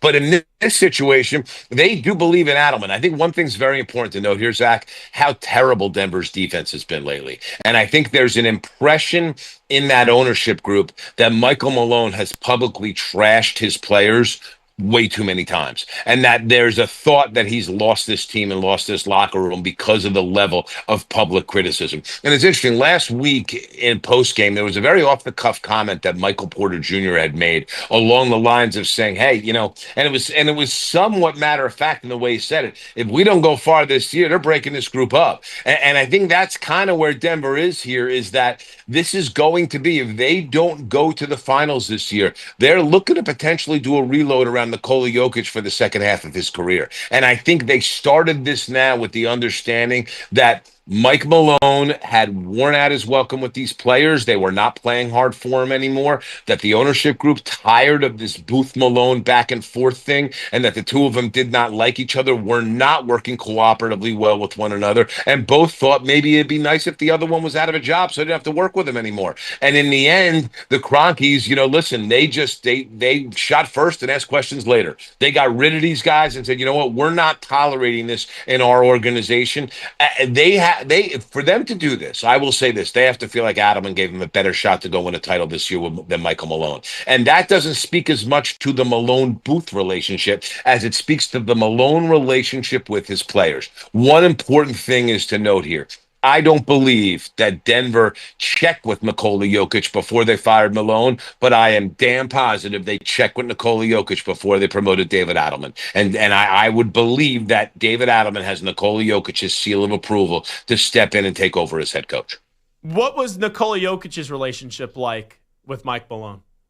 Excellent. Always was excellent. Was never an issue. Jokic loved Malone, and Malone was very supportive of Jokic always. And as a matter of fact, when people would try to take shots at Jokic for some of his defensive shortcomings, Michael Malone, who trashed everybody's defense, was the first one to step up and defend him on that end of the floor and actually blame others for some of his shortcomings. So that was a super relationship to my understanding. And that Jokic really liked Malone a lot. The two of them had a nice relationship. But again, this is the NBA. Zach, coaches are hired to be fired. It's unfortunate. It's how it works. But if your name is not Popovich or Spoelstra or Kerr, you are susceptible to being fired, no matter what a good job you do. What's very interesting here, and I tweeted this out about 10 minutes before ESPN tweeted this out today. 4 of the last 6 coaches to win an NBA championship have been fired now. Okay, we go back and we look. Nick Nurse, Frank Vogel, Mike Budenholzer, and now Michael Malone. This is the landscape in the NBA. And what's happening is you have a lot of executives in the second apron era that are being punished for bad contracts they've signed. These executives are under fire. In many cases, the move of the executive is go ahead and fire the coach. It saves me a little bit of time. Here, Calvin Booth hadn't built up enough capital with the Cronkies to be able to fire Michael Malone on his own. So they got rid of them both together. One element here that's important to note with the Cronkies, okay? And executives and head coaches are being paid ridiculous amounts of money right now in the NBA. They let Tim Connelly go to Minnesota because they didn't want to give him the amount of money that Minnesota's new ownership group, Mark Laurie and Alex Rodriguez, were willing to pay Connelly to bring him over. And I think this Denver little mini dynasty that they've had that's kind of unwinding on this, and that's, listen, a finals appearance in 20, a championship in 23. I think that's unwinding on them a lot of reasons because they were penny wise and pound foolish. Spend on the executive, even if you don't want to go in the tax. You need somebody really good at their job. They let a guy really good at his job go to another organization that, by the way, has their own financial challenges, but still finding a way to thrive under that. Could you see Brian Geltzeiler, and I know Nikola Jokic, we don't know much about him, even though he's the best player in the NBA and he's a different kind of superstar. Could you see him maybe around the corner or not that far away saying, I'm done with this messy situation in Denver, I want out? I don't think it's his style. I think he likes where he lives. He's a comfort creature. He enjoys Denver and that Colorado area. He likes to go home over the summer. He's very comfortable where he is. I don't see him asking for a trade. I just don't think that's in his DNA. Now, listen, they could break this whole thing down around him and have it be ugly and him decide maybe I do want to go move somewhere. I'd be really surprised, though. I don't think that's Jokic's style. I think for right now, he wants to see what they do, who they bring in. I'm sure he'll have a little bit of input on some of that. But I'll also say this, Zach, I don't know how much input he wants. He wants to do his job. He wants to play as well as he can play. The guy's as competitive can be. But when it's time to be done doing his job, he wants to go back to Serbia and ride his horses. He wants to have a good time. He likes to gamble. He likes to drink. Like, he's just a fun dude. And I think for him, he doesn't want to have his hands in all this stuff. And I don't even think he cares about perception. I just don't think it's not his job, and he doesn't want to deal with it if it's not his job. So I'd be really surprised if Jokic turns around and says, hey, I want out of here. I think we may see some other stars this summer asking out, Giannis Antetokounmpo being one of them. I don't think Nikola Jokic is going to be that guy. You think so, that the Giannis relationship with the Bucks, I know this has been talked about for years, and I've been a big supporter of keeping Giannis in Milwaukee. You think that's coming to an end? I do. I will tell you that knowing what I know about Giannis and his desire to win, knowing how the Bucks are completely bereft of assets. And by the way, one of the reasons they are is because Giannis has stepped on their heads and made threats to them in the past. And once a guy makes those threats, that's out there. Milwaukee's bad. And I say they're bad. Giannis is an excellent player, one of the best in the league, second or third best player in the league right now, and is having an amazing MVP caliber type of year. He will land on my ballot. He won't be the MVP, but he'll land on my ballot on a bad team. And I say they're a bad team. They're in the 5 seed in the conference, but that's how good Giannis is. There's literally nothing around him, and they don't have assets to make moves. And really, quite frankly, if you're the Bucks and you can't win right now with Giannis, your best move is to trade Giannis to reload, because he's going to get you a ton as a launching pad for a rebuild. That's your best bet, because there's literally no one else on this team right now that has any trade value whatsoever. First guess, where do you think Giannis is then playing then next year? Houston. I think it's the one guy that Houston would break up the core for. I don't think Houston breaks up the core for Durant. I think one of the reasons they went and they got the Phoenix picks from the Nets was if Phoenix wants to trade Booker. But I think Matt Ishbia is too hard-headed to want to do that. I think he's going to try to see if he can retool this thing around Booker. I don't think they'll be successful in it. But I think for Houston, they're watching to see what OKC does with keeping the whole thing together and all the young guys. But I do think if Giannis is put in front of them, I think it's way too tempting to not bring him in. And they're the one team that has every piece Milwaukee could want, including a whole ton of picks. I literally have 70 seconds. Just explain this to me, Brian Geltzeiler. I know the relationship was ugly between Malone and Calvin Booth. Why not just pick one or the other and then reevaluate it at the end of the season? Because I think the Cronkies were disgusted. I think they see blame on both sides. I think they see Malone not being willing to commit to young guys and give them what's an appropriate opportunity. And I think they see Booth as a guy who didn't really draft guys that were rotation ready when they needed rotation ready players, and wants to point his finger at the head coach for not developing them well and not giving them a chance. And I think what happened here is that both sides kept chirping to the owner, and the owner had enough. And from that, and by the way, I don't know that to your point, that they fire Malone if they don't have David Adelman waiting in the wings, who is a very, very viable head coaching candidate in the NBA. Again, widely respected, and a guy that is thought as a head coach candidate. It's going to be a very, very good coach. You can follow him on Twitter at BGeltzNBA. Brian Geltzeiler, host of SiriusXM NBA Radio, also contributor to NBA TV. Brian, great to have you on. Really appreciate the insight.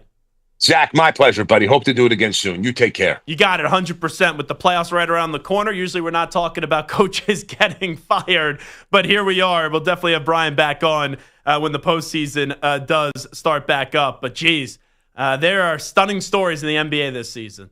And you look at what happened with Luka Doncic getting traded. That was the most stunning story. But after that, even with knowing, right, like as Brian does, that the relationship was ugly between Michael Malone and Calvin Booth, one of them getting fired with 3 games left of the regular season is something. Both of them getting fired is absolutely shocking. So, my oh my, what a story that was. We'll react to that on the other side. We'll also get to a news brief coming up in 25 minutes. This is the Zach Gelb Show right here on the Infinity Sports Network.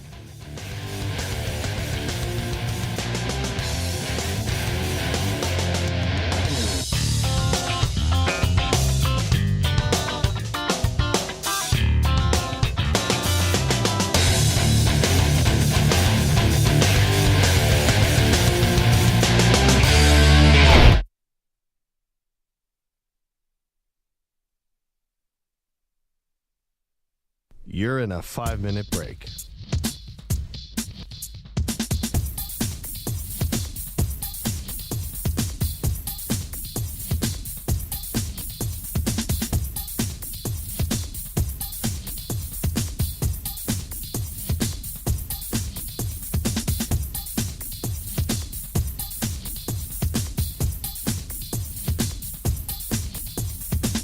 Four minutes, 30 seconds remaining.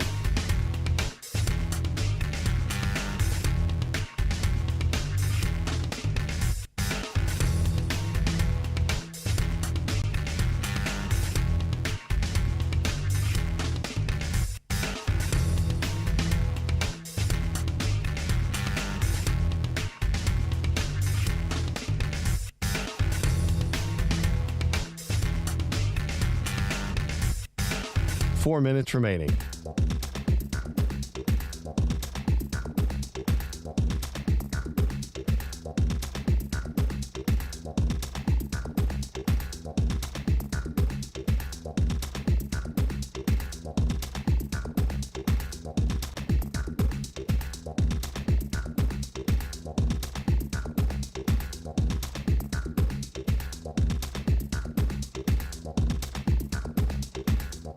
3 minutes, 30 seconds remaining.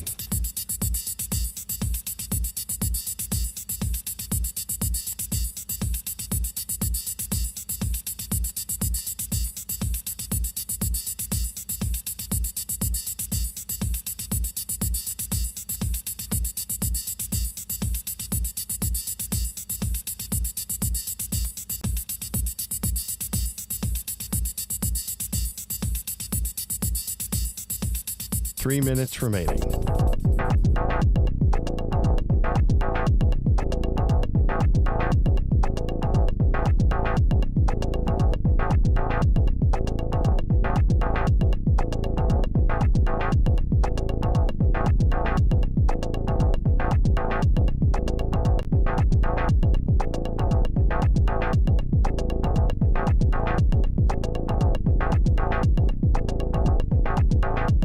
Two minutes, 30 seconds remaining.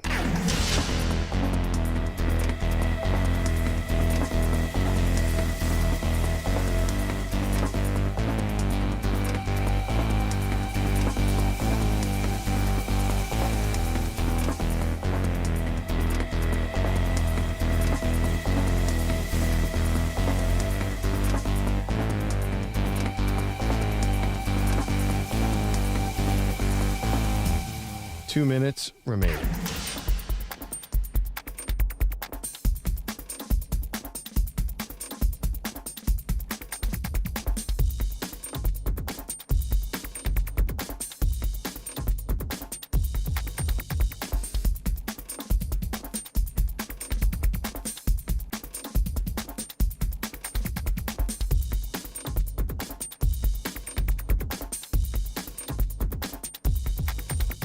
One minute, 30 seconds remaining.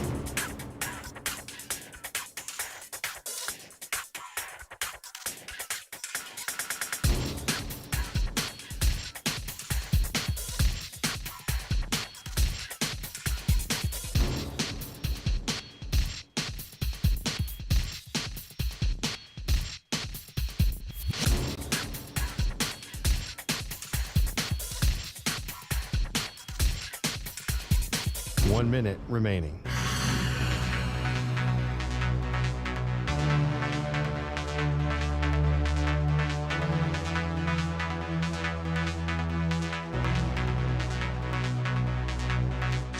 Forty-five seconds remaining.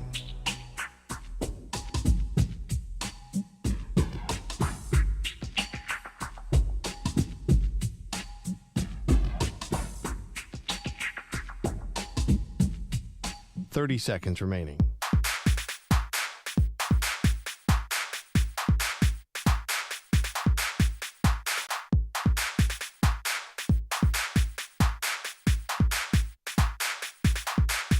Fifteen seconds.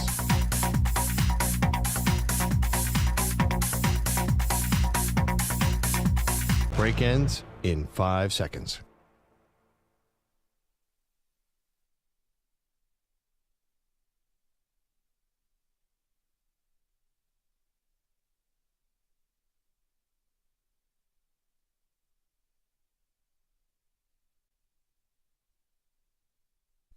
To infinity and beyond. He's live. He's nationwide. This is the Zach Gelb Show.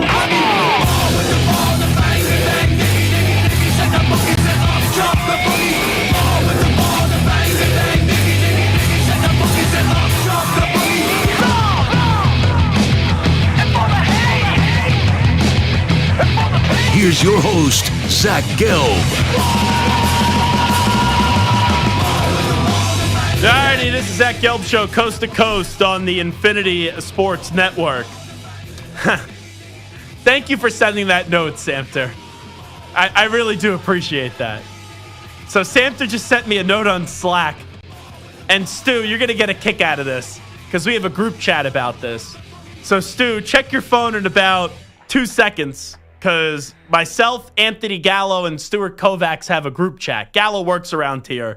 And there's a lot of crap talking that goes on in this group chat. So Gallo tried to make the point to me last week that the women's game in basketball is more popular than the men's game when it comes to March Madness.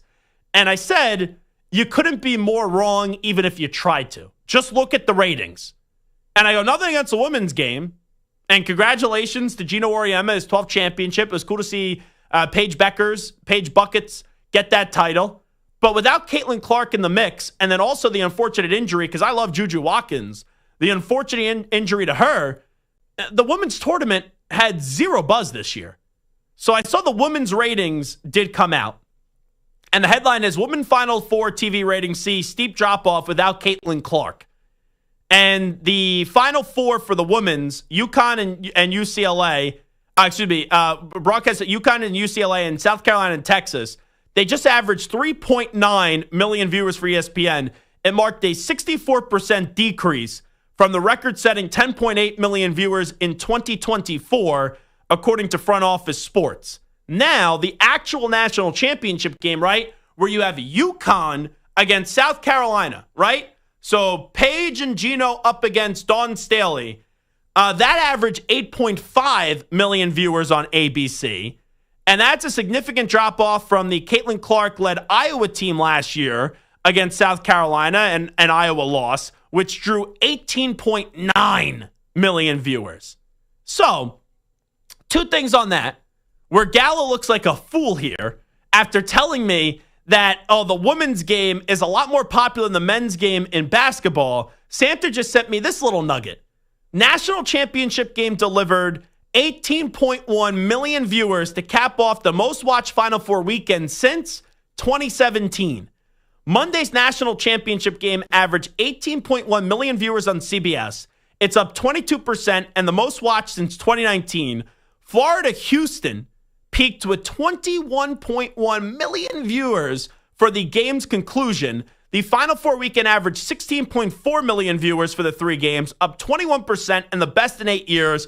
Tournament viewership across TBS, CBS, TNT, and True TV averaged 10.2 million viewers, up 3%.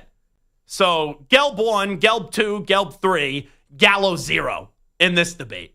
And Gallo's response to me when I told him, just look at the viewership for the opening round of the men's tournament to the women's tournament, you're so old even though you're young, and Gallo's older than me, let's be clear. He goes, who uses the archaic TV rating system to determine, if something's popular or not? The numbers are still the numbers. Now, I understand you cut the cord and you can watch things other way. And there's ways around it, but the numbers are the numbers. It's ridiculous to me. And I'll say one more thing here, too. Actually, before I say what I'm about to say, Stu, any comments? Because I know that if anyone, I don't enjoy punching down on Gallo, to be clear. But the only reason Stu is in this group chat is Stu's best friend is Gallo, and they happen to work with one another here. And Gallo's great. I love Gallo. We actually take walks when we leave here, like twice or three times a month. When we leave the office at the same time, we actually walk all the way down to the World Trade Center together before he gets on his train, and then I get to my apartment, and we basically just talk a bunch of crap and, have a good time, little sports discussion. And I've been to sporting events with Gallo. Gallo's a friend, but really the only reason Stu is in this group chat is because nobody loves taking shots at Anthony Gallo more than Stuart Kovacs. That's right. And Stu, he's your best friend, and you are ruthless at times to him.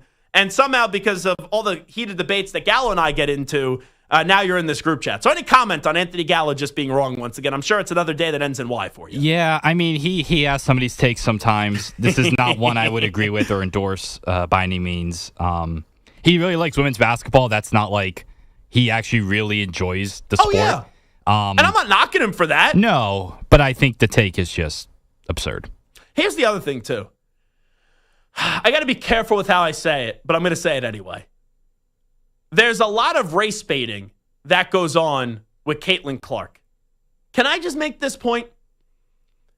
With the people that say, Caitlin Clark, people just watch her because she's white, right? Which I think is just a stupid, and I mean an asinine take. You want to know why I watch Caitlin Clark? Because she's so freaking entertaining. She is the Steph Curry of women's basketball, right? But there are people out there that go, we got to trash Caitlin Clark because of what she's done, and we got to make this a race issue, and you just got to say, the only reason people watch her is because she's white, right? America just rooting for the white girl. Well, Paige Beckers is white. And she just won a championship for UConn. And the viewership is significantly down. So can we stop with the jackassery and the hogwash that people only watch Caitlin Clark because she's white? Now, if Juju Watkins was in there, and if she didn't get hurt, I think the numbers would have been a lot better. Because Juju Watkins is phenomenal. And also, Paige Beckers, before the injury, she was the talk of women's basketball. And then she got hurt, and then the explosion of Caitlin Clark happened. So this idea that it's a race issue with Caitlin Clark, and I think people just try to make everything a race issue, right? And sometimes there are valid race issues, right? There's race. I'm not saying there isn't racism in this country. There is racism in this country.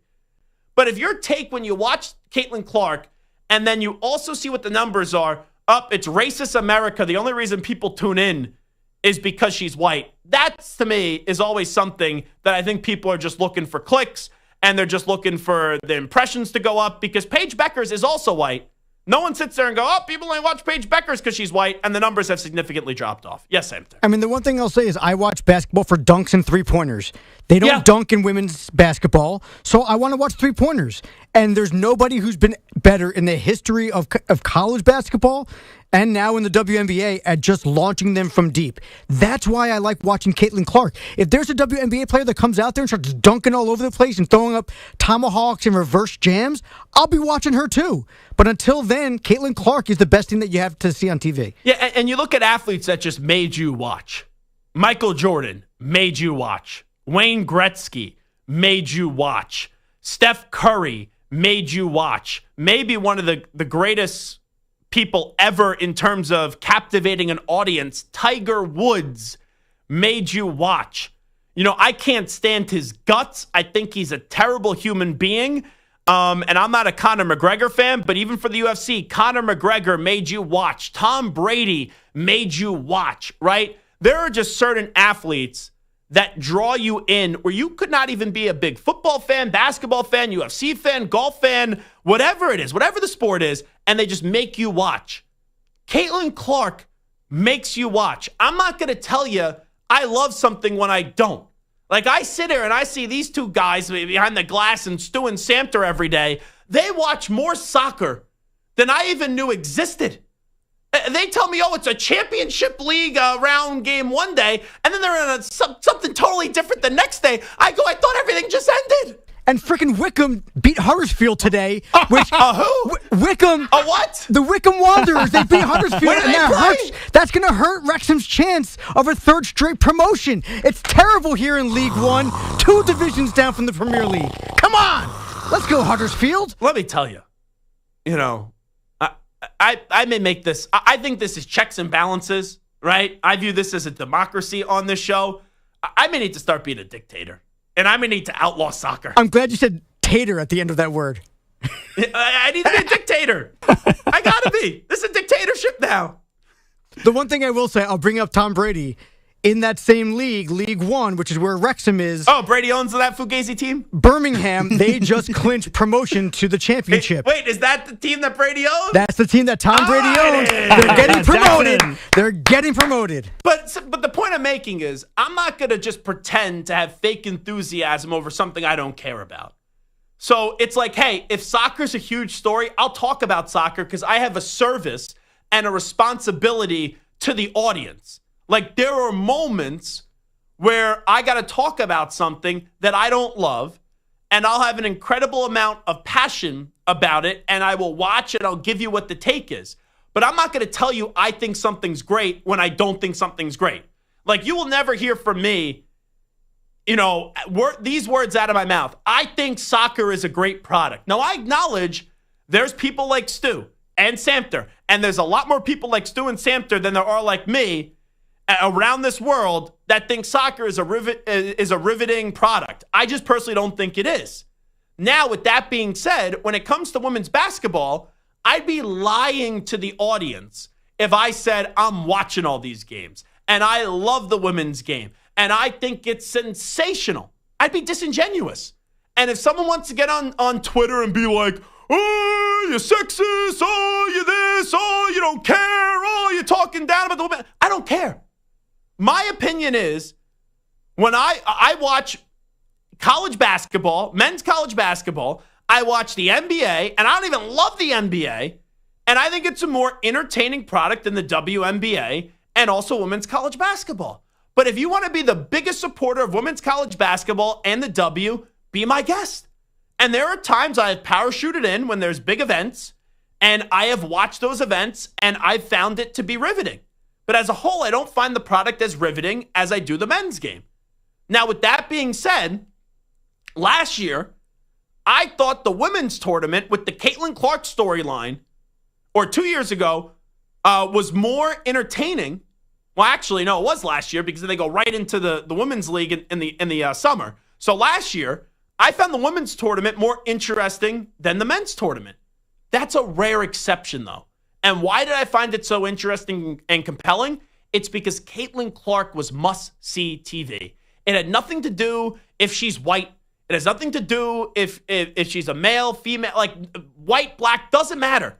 I watched Caitlin Clark because the range in her three-point ability and the passion she plays with and the swagger she plays with, while the ability of being a stone-cold killer on the court, that's what I like. It's the same way as I talk about Steph Curry, and I love Steph Curry.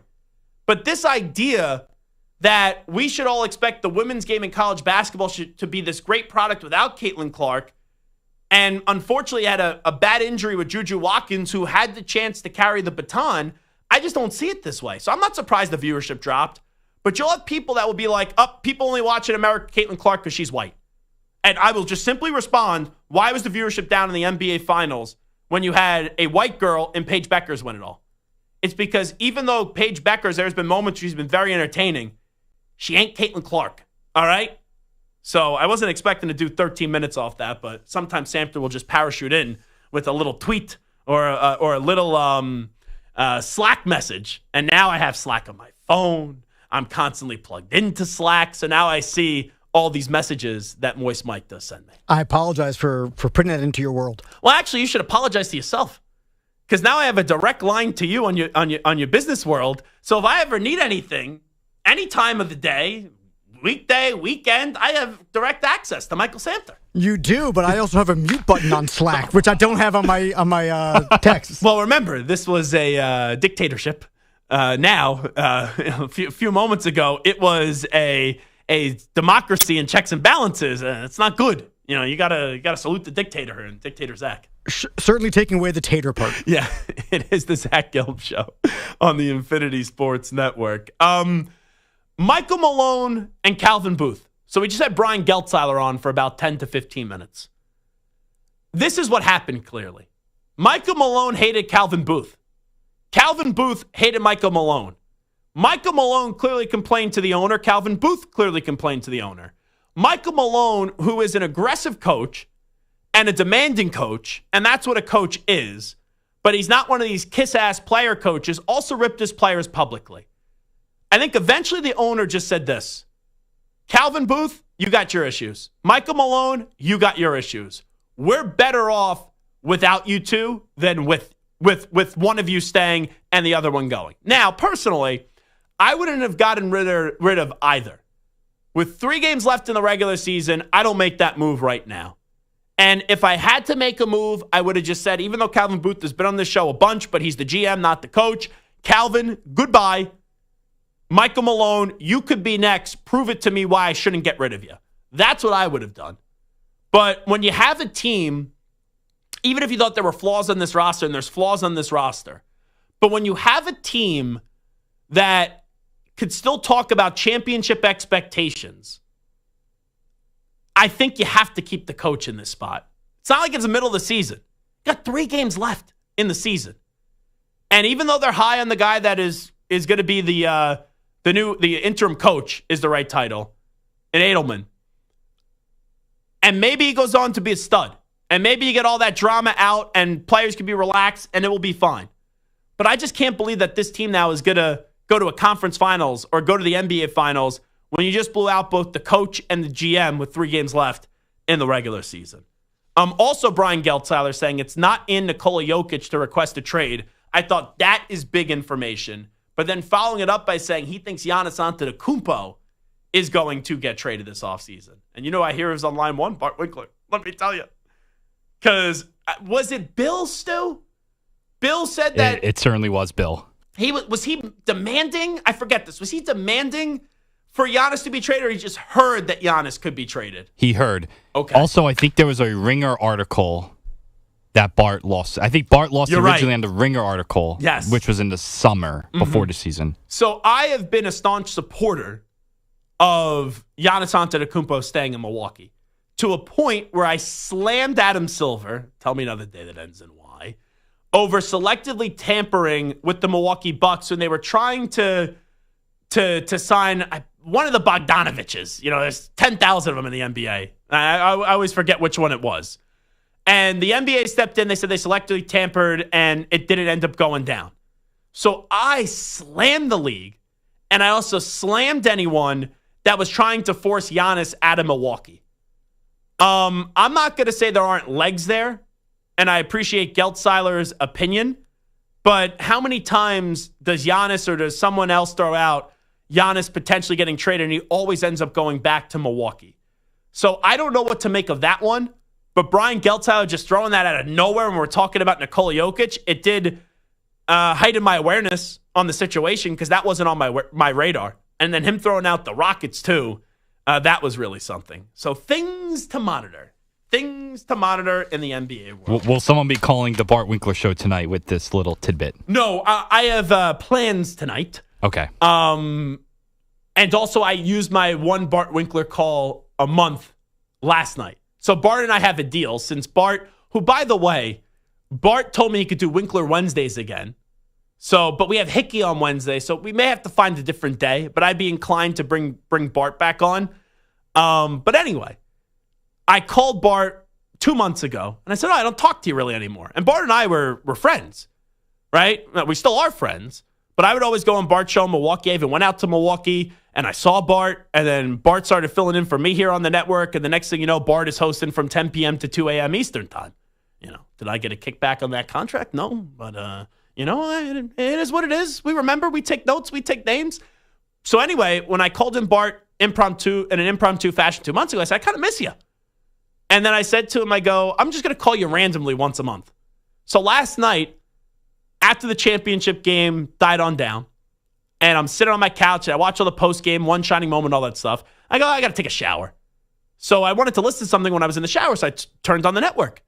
And when I turned on the network, I hear Bart debating with Carlos, and they are a great 1-2 punch. Carlos has become a master on the board, and Bart, his style really meshes well with Carlos. So I'm a big fan of their show.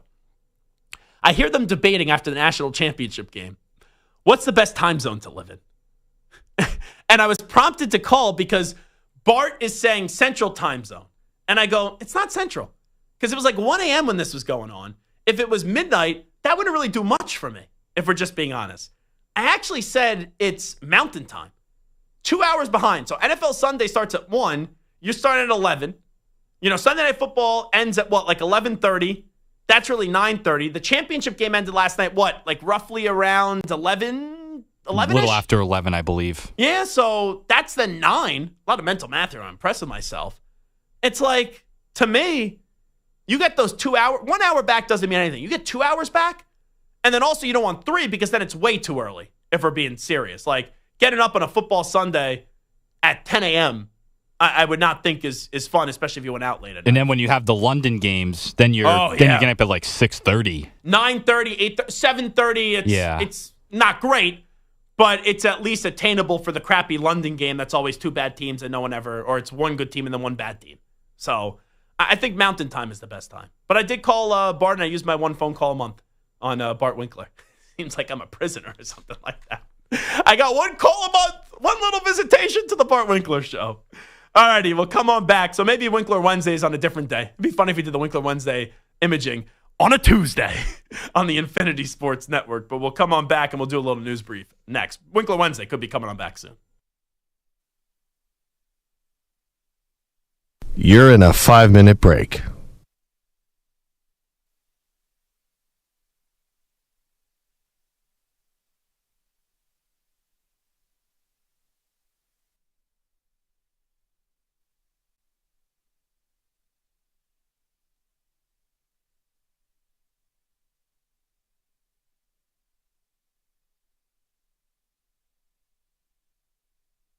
4 minutes, 30 seconds remaining.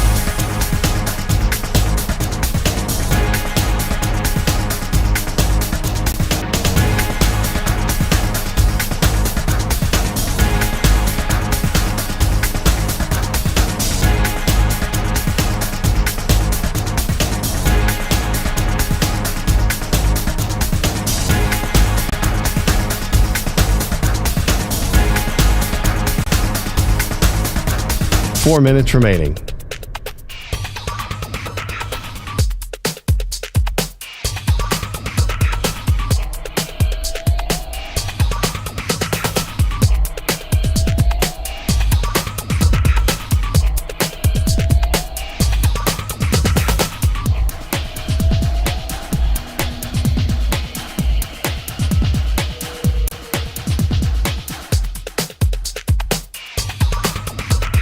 Three minutes, 30 seconds remaining.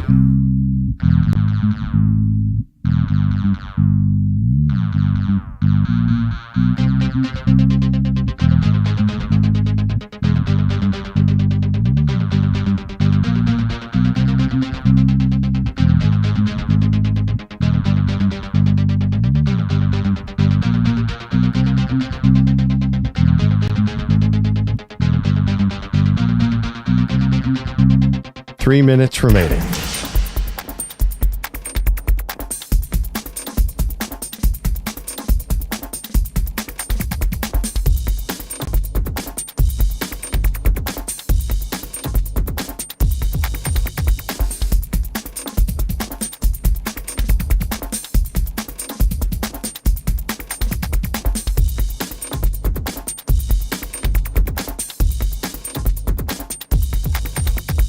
Two minutes, 30 seconds remaining.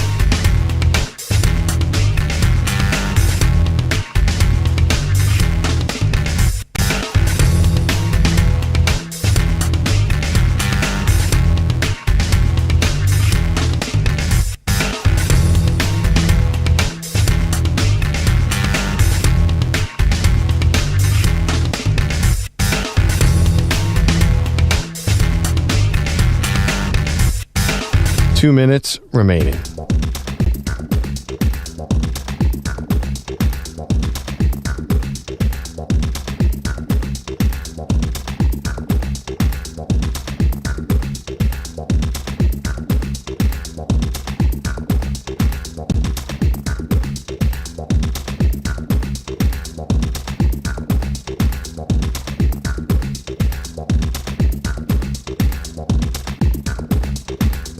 One minute, 30 seconds remaining.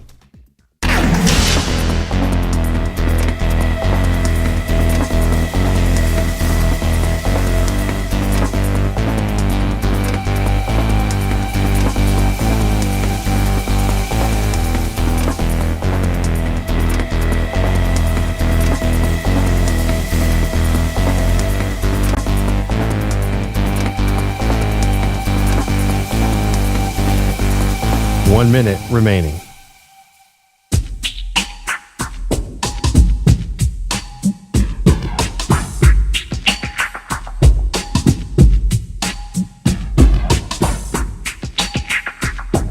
Forty-five seconds remaining.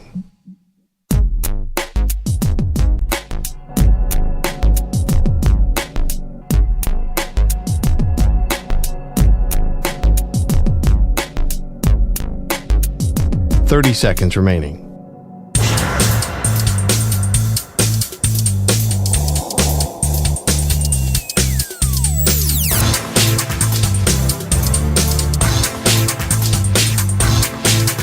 Fifteen seconds.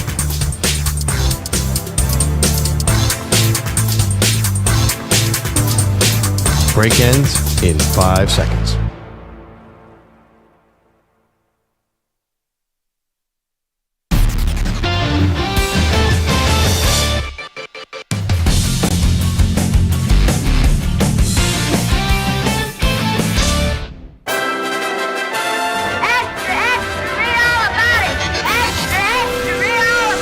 Time for your daily news brief. We get you caught up on the rumors, reports, and reconnaissance from the day in sports. All righty, news brief time on the Zach Gelb Show on the Infinity Sports Network. Let's go back to Michael Malone. This was a few weeks ago after the loss to Portland, as he had a message to his team. It was a brutally honest message, and the guys that are full won't hear it. They'll say coach is tripping. And the guys that maybe do really care will, because they're not going to go back and watch their minutes, because nobody watches their minutes. Nobody watches film. So we'll have to show them the film. You look back at that, like in the moment, I said this earlier, if we would have played you that audio the day after that occurred 2.5 weeks ago, I would just say that's Michael Malone being Michael Malone. Because I'm understanding that Michael Malone is rough around the edges, and I even said earlier, at times he could be a prick. He can. And there are even times when his team is winning that he sounds very salty and very frustrated. With all that being said, now listening back to it, and you also hear other comments like what Gelb said Michael Porter Jr. made, and then also Russell Westbrook the other day. So people knew, I'm not going to say I was privy to it, but people knew that Calvin Booth and Michael Malone didn't get along. All right, that's one thing. Right? People knew Tom Brady and Bill Belichick didn't get along. And let's be real, Malone and Booth aren't Brady and Belichick. With that being said, though, you didn't think it was coming to an end as early as Malone and Booth did. And with 3 games left in the season, I don't care if you're an expert in this relationship. Now we could all listen and look back at things and be like, okay, this and that. But for this team to have a 9-game win streak in February and then be 10-13 since then and still be a top 4 seed in the Western Conference, and now that's the part that is still the mystery. And Gelb basically said it with us. Well, Booth would complain to the owner about Malone. Malone would complain about Booth to the owner. And eventually the owner just said, enough. I'm not doing this anymore. But still, with 3 games left in the season, that's the tough part and the tricky part for me. But Malone has clearly run his course in Denver. Now we'll see where he winds up next. Let's go to Mark Cuban on the Stephen A. Smith Show. He said the Mavs didn't understand Luka's lifestyle. Always really intense on the court. Always. You see his response to the referees. You see his responses to anybody. He is intense. And while, Joker may not be as purely emotional, and I don't get to see as many of his games, the guy is intense, but when the game is over and he goes back home, he's more interested in harness racing, which, by the way, I grew up watching my entire life, so I don't blame him. But, they go back and they live their lives. It's just different. And you've got to accept those differences in players from that part of the world. And I think that was part of our mistake. Oh, it was all ego from Nico Harrison. That's what it was. And stupidity. So I don't think it was, we couldn't understand Luka Doncic. Like, I'm sorry. You just had a GM that thought he was a know-it-all. And he failed that organization immensely. Brian Windhorst, it's like going off on the Mavs day. This was on ESPN. He did go off in the Dallas Mavericks. I know we're all going to focus on Luka, as we should.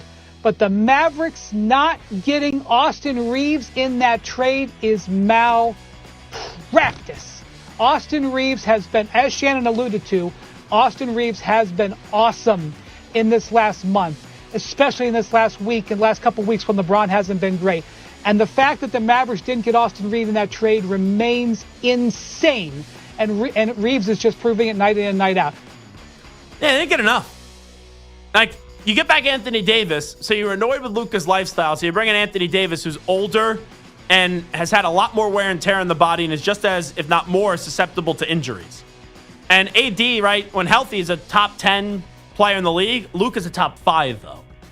So just getting back AD didn't move the needle for me. And to not get back significant draft capital or another player, like a really good player that you could be like, okay, that's the guy, that's always what I question. It's one thing to trade him, and then how little they got back in return is another thing. Both are stupid, but it's still a conversation to be had. Let's go to Ian Rappaport. Rap Sheet was on the Pat McAfee show talking about Pat McAfee's favorite topic, and that is Aaron Rodgers. Here is Ian Rappaport with a little update on the Rodgers situation. I would say the Vikings are as out as they could be right now. If Aaron is not signed by August and something terrible happens to either the Vikings or someone else, he would be the top guy available by a lot. I would be very surprised if Rodgers waited till after the draft. I'd be very surprised if it wasn't the Steelers if he plays. What I have not 100% been able to nail down is he absolutely, definitely playing? I've had enough of this. Sign with the Steelers.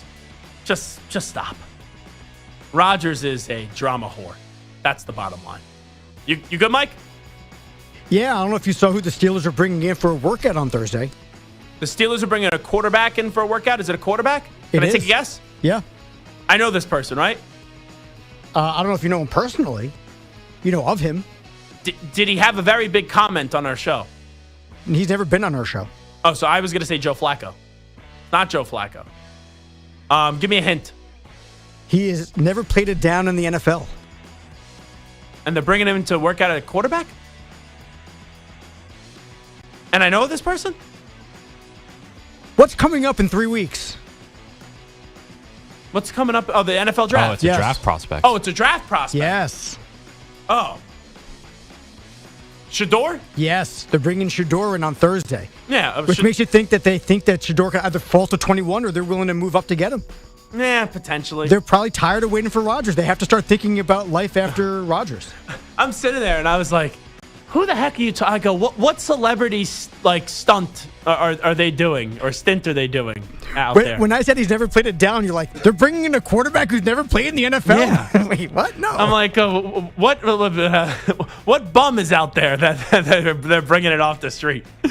I had no clue you're going with that. I don't think they're going to be in position to get Shador. If Shador falls all the way to them, because they're picking at 21, I believe. Now, you could move up from 21 to like 10 if he's there still at 10. Could happen. Stu, your Raiders, if he's there at 6, they got to take him. They're not taking him. I agree. Even if he's there at 6? I don't think they're taking him. No. Oh. I'd be surprised at this point.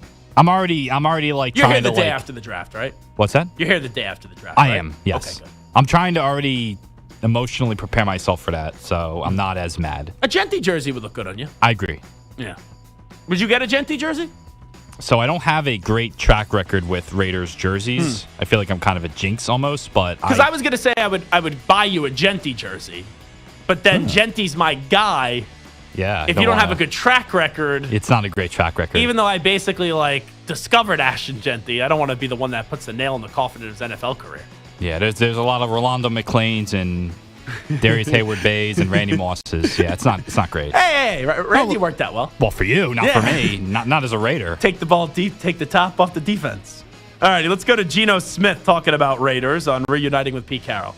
I think there is unfinished business, and I think, when people think about my story, Coach Carroll was a big part of that. He gave me an opportunity when not many people would have, and he saw, the hard work that I was putting in. He saw the things behind the scenes that I do that allowed me to get this opportunity. But to be able to play for him, and again, to be a part of this organization, it means everything to myself and my family. I was just telling him, man, I'll run through a wall for him, and he knows that. And I'll do the same for my teammates and for this organization. And so I just want that to be, kind of who I am, and I want that to be the statement of who I am as the quarterback of this team. So, Stu, the Seahawks made him an offer in Geno Smith. And then, it just ended after that. There wasn't really communication back and forth. Do you kind of feel like maybe Pete Carroll did a hush-hush, wink-wink to Geno? Just stop with the Seahawks, and I'll come get you with the Raiders? That's possible. Little tampering? I think that's possible. I wouldn't put that past anyone. And if the Raiders tamper, especially after Geno Smith, nobody cares, If that was my team back in the day tampering, we would have, Samter with a picket sign. Looking for the Patriots to get docked 4,000 draft picks or something. Because the Raiders aren't going to win. The Patriots cheated and won. Yeah. It's fine. Yeah, it's true. I'm a winner, You're a loser when it comes to football. Hey, I'm a hardcore Chiefs fan, so don't forget that. No, stop it. You can't do that shtick anymore. You gave up the Chiefs. You've abandoned the Chiefs. That's the bottom line. R.J. Lewis was on the Stephen A. Smith show. He commented on Rick Pitino saying he does not regret benching R.J. Lewis in the Johnny's loss to Arkansas with Pig Suey. I mean, I'm just hurt. Obviously, like I said, it wasn't my best performance, but I think it's could have did a better job, picking my head up and just doing a better job, coaching me up like how he's done the whole year, and it just sucks. It hurts that obviously the way I played and the way we went out in the tournament, I'm gonna take that with me. Forever. That was my first time participating in the March Madness, but definitely just hurt. It's one of those, you can only control what you can control, and like I said, Coach Pitino made a decision which he thought was best for the team, and I have to respect that. Is that why you're leaving St. John's, or is there another reason? That's not the reason. Okay. I feel like this season I feel like my stock won't be any higher than it is, and thanks to my coaches and my teammates, they've been able to, put me in a position to, take the next step in my journey, and obviously that's to play in the NBA. So that's really my decision is to, just go on and, start the draft process and to see what God has in store for me at the next level. I want to know the truth. There's something happened with the Big East Player of the Year in R.J. Lewis and Rick Pitino, who's not only the Big East Coach of the Year, he was the National Coach of the Year. I want to know the truth, what happened between the two of them, because that was such a fun story, and it had not only a bad ending, a really, really ugly ending. Here is Rory McIlroy saying on Colin Morikawa saying golfers don't owe the media anything. Well, he's right. Not that I think he could have worded it a little bit better, but look, every other athlete, whether it be in the NBA, NFL, they're obligated to speak to you guys after a game. We're not. So, whether that's something that the PGA Tour looks to in terms of putting that into their rules and regulations, but as long as that's not the case and we have that option to opt out whenever we want, expect guys to do that.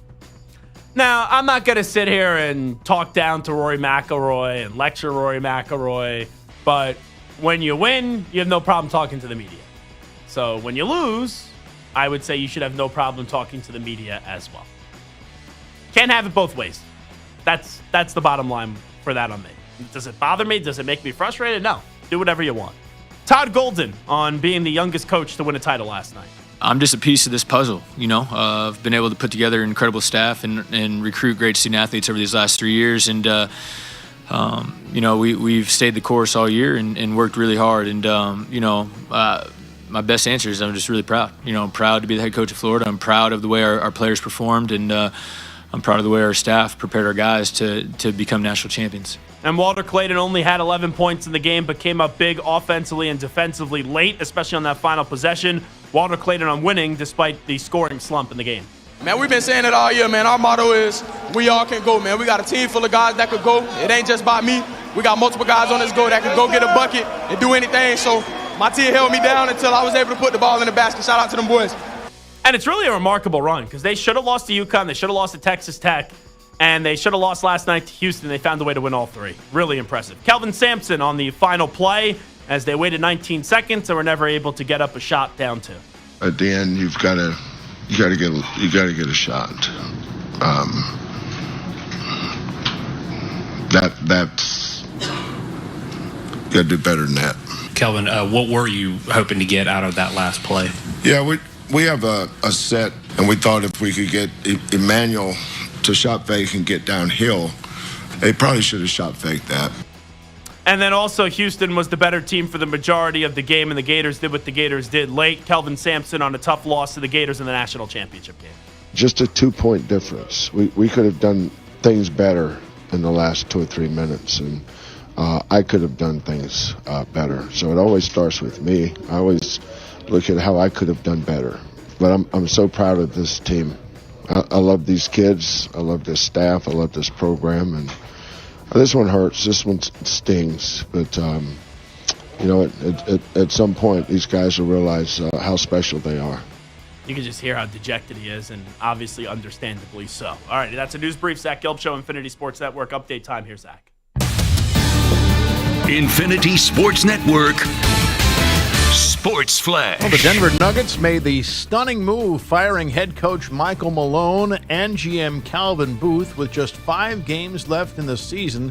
They've currently lost 4 in a row and are 4th in the West, but just a half game in front of 4 teams that are all tied. Malone spent 10 seasons in Denver and led the franchise to its only NBA championship.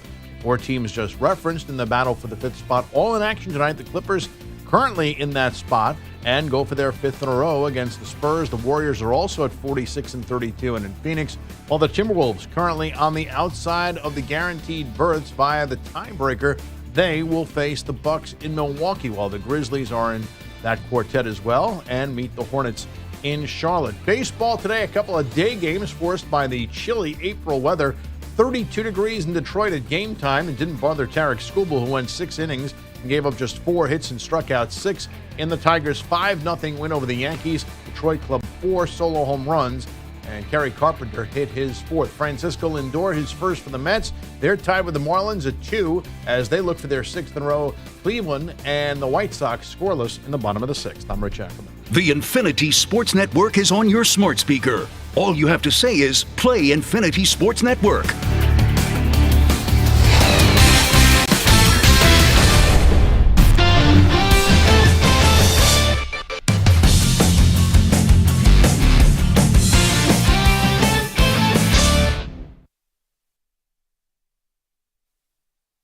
You're in a 5-minute break.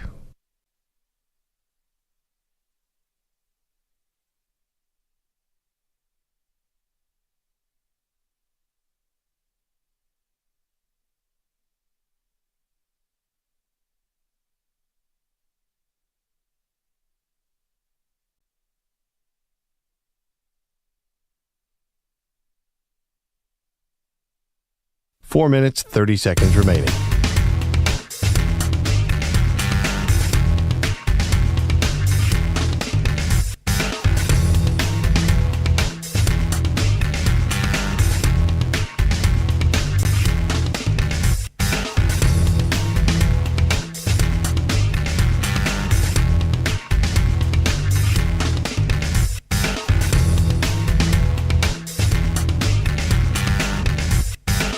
Four minutes remaining.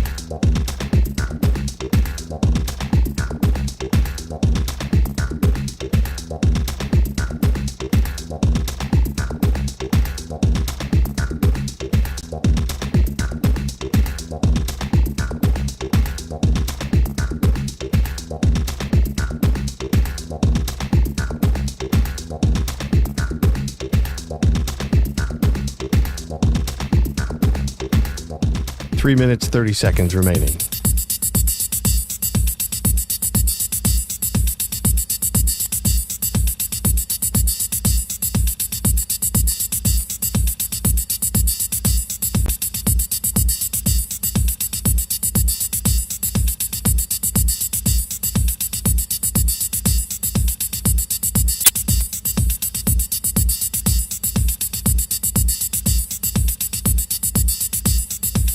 Three minutes remaining.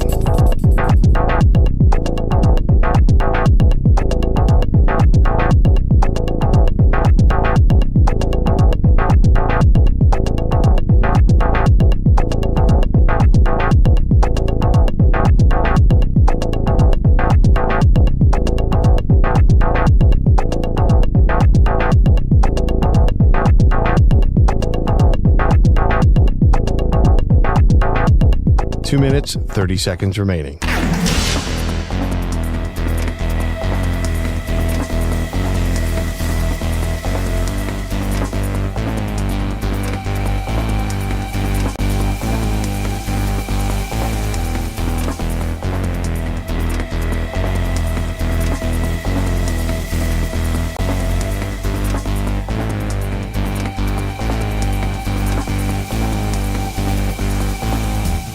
Two minutes remaining.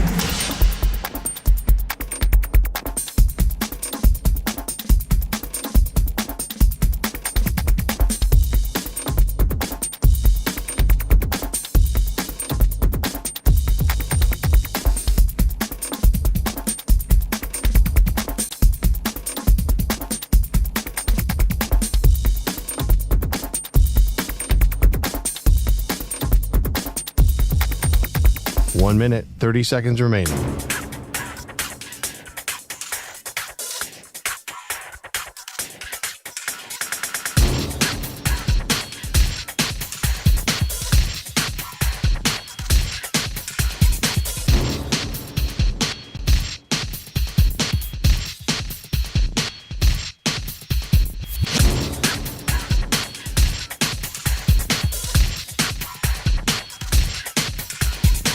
1 minute remaining.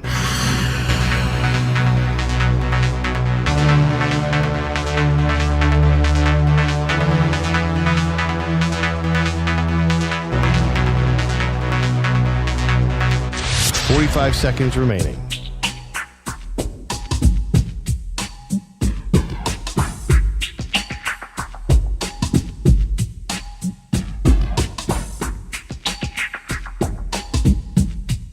"30 seconds remaining.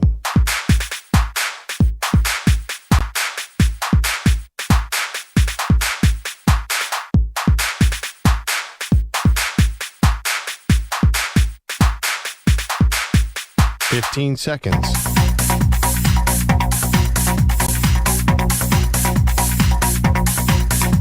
Break ends in 5 seconds.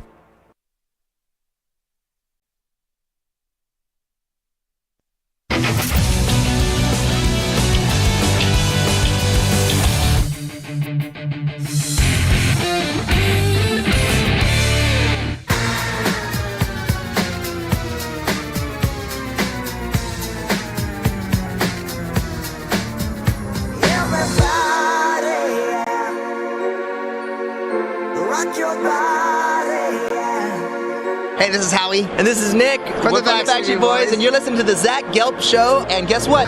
Zach is back. All right. He's live. He's nationwide. This is the Zach Gelb Show. Oh my God, we're back. Alrighty, I got 3 questions just to quickly go around the room and ask. Let's start off with Nikola Jokic. So he has 2 years left on the contract before there is a player option.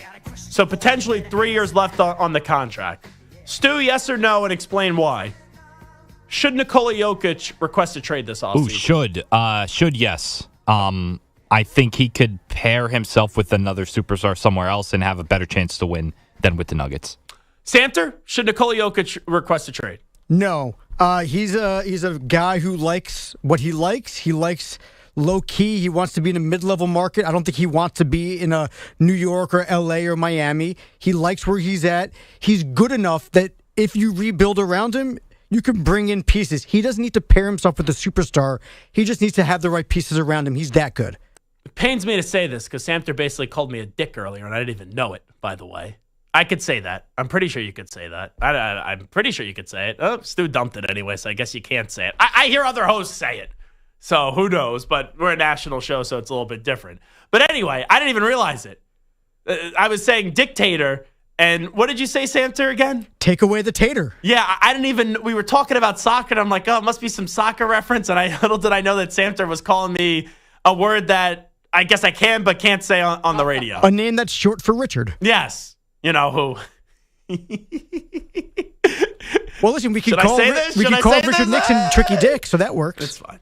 You know, we should take a poll around the office. Samter or Gelb, who do you think is more of a Richard? It'd be good results. It'd be fun. What do you mean it'd be good results? It'd be 100-0. in favor of who? Like 100% I'm the D and 0%. No one's going to think you're more of that than I am.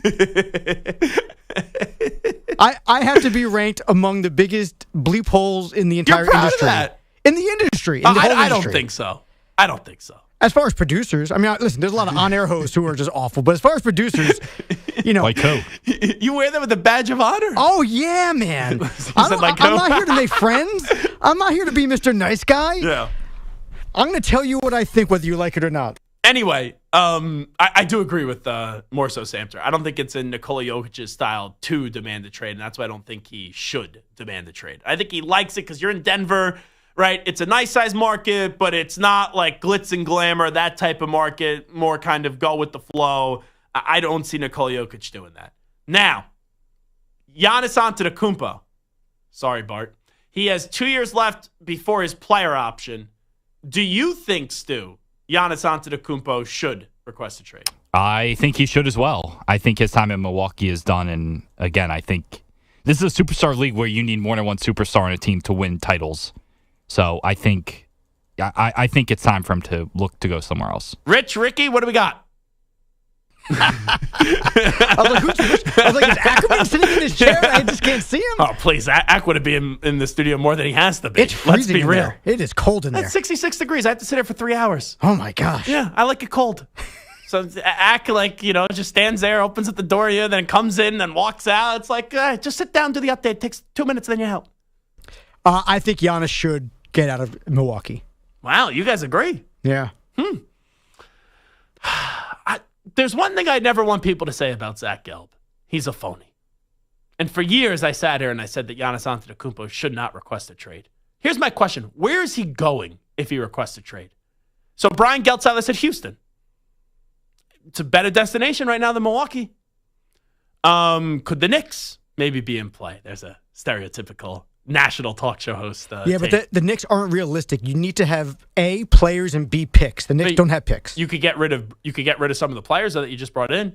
I don't think it's the craziest thing if Devin Booker becomes available and how close the Rose family is with Booker because they used to represent him. If they maybe then take Bridges and sends Bridges back to the Suns to go get Devin Booker.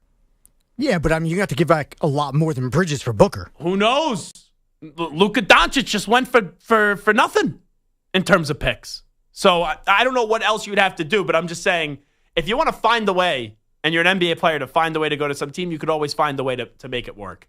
I'm going to say Giannis should wait one more year because you won a championship. I don't think you need to do it right now, but I will admit it's starting to look like they went all in for Dame. It hasn't worked, right, with the injury and everything.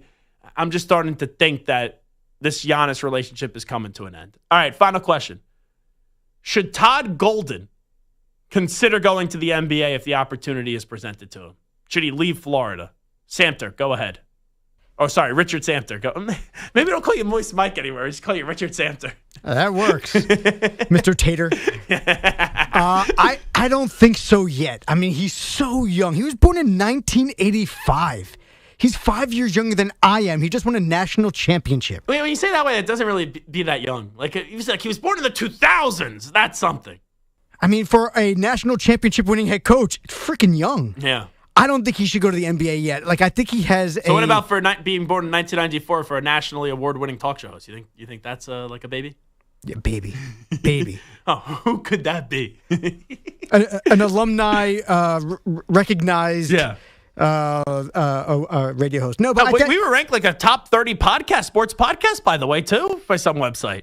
And we were a top 20 radio show this year. In the entire country, yeah. Yeah. Not just national shows, all the shows. Mm-hmm.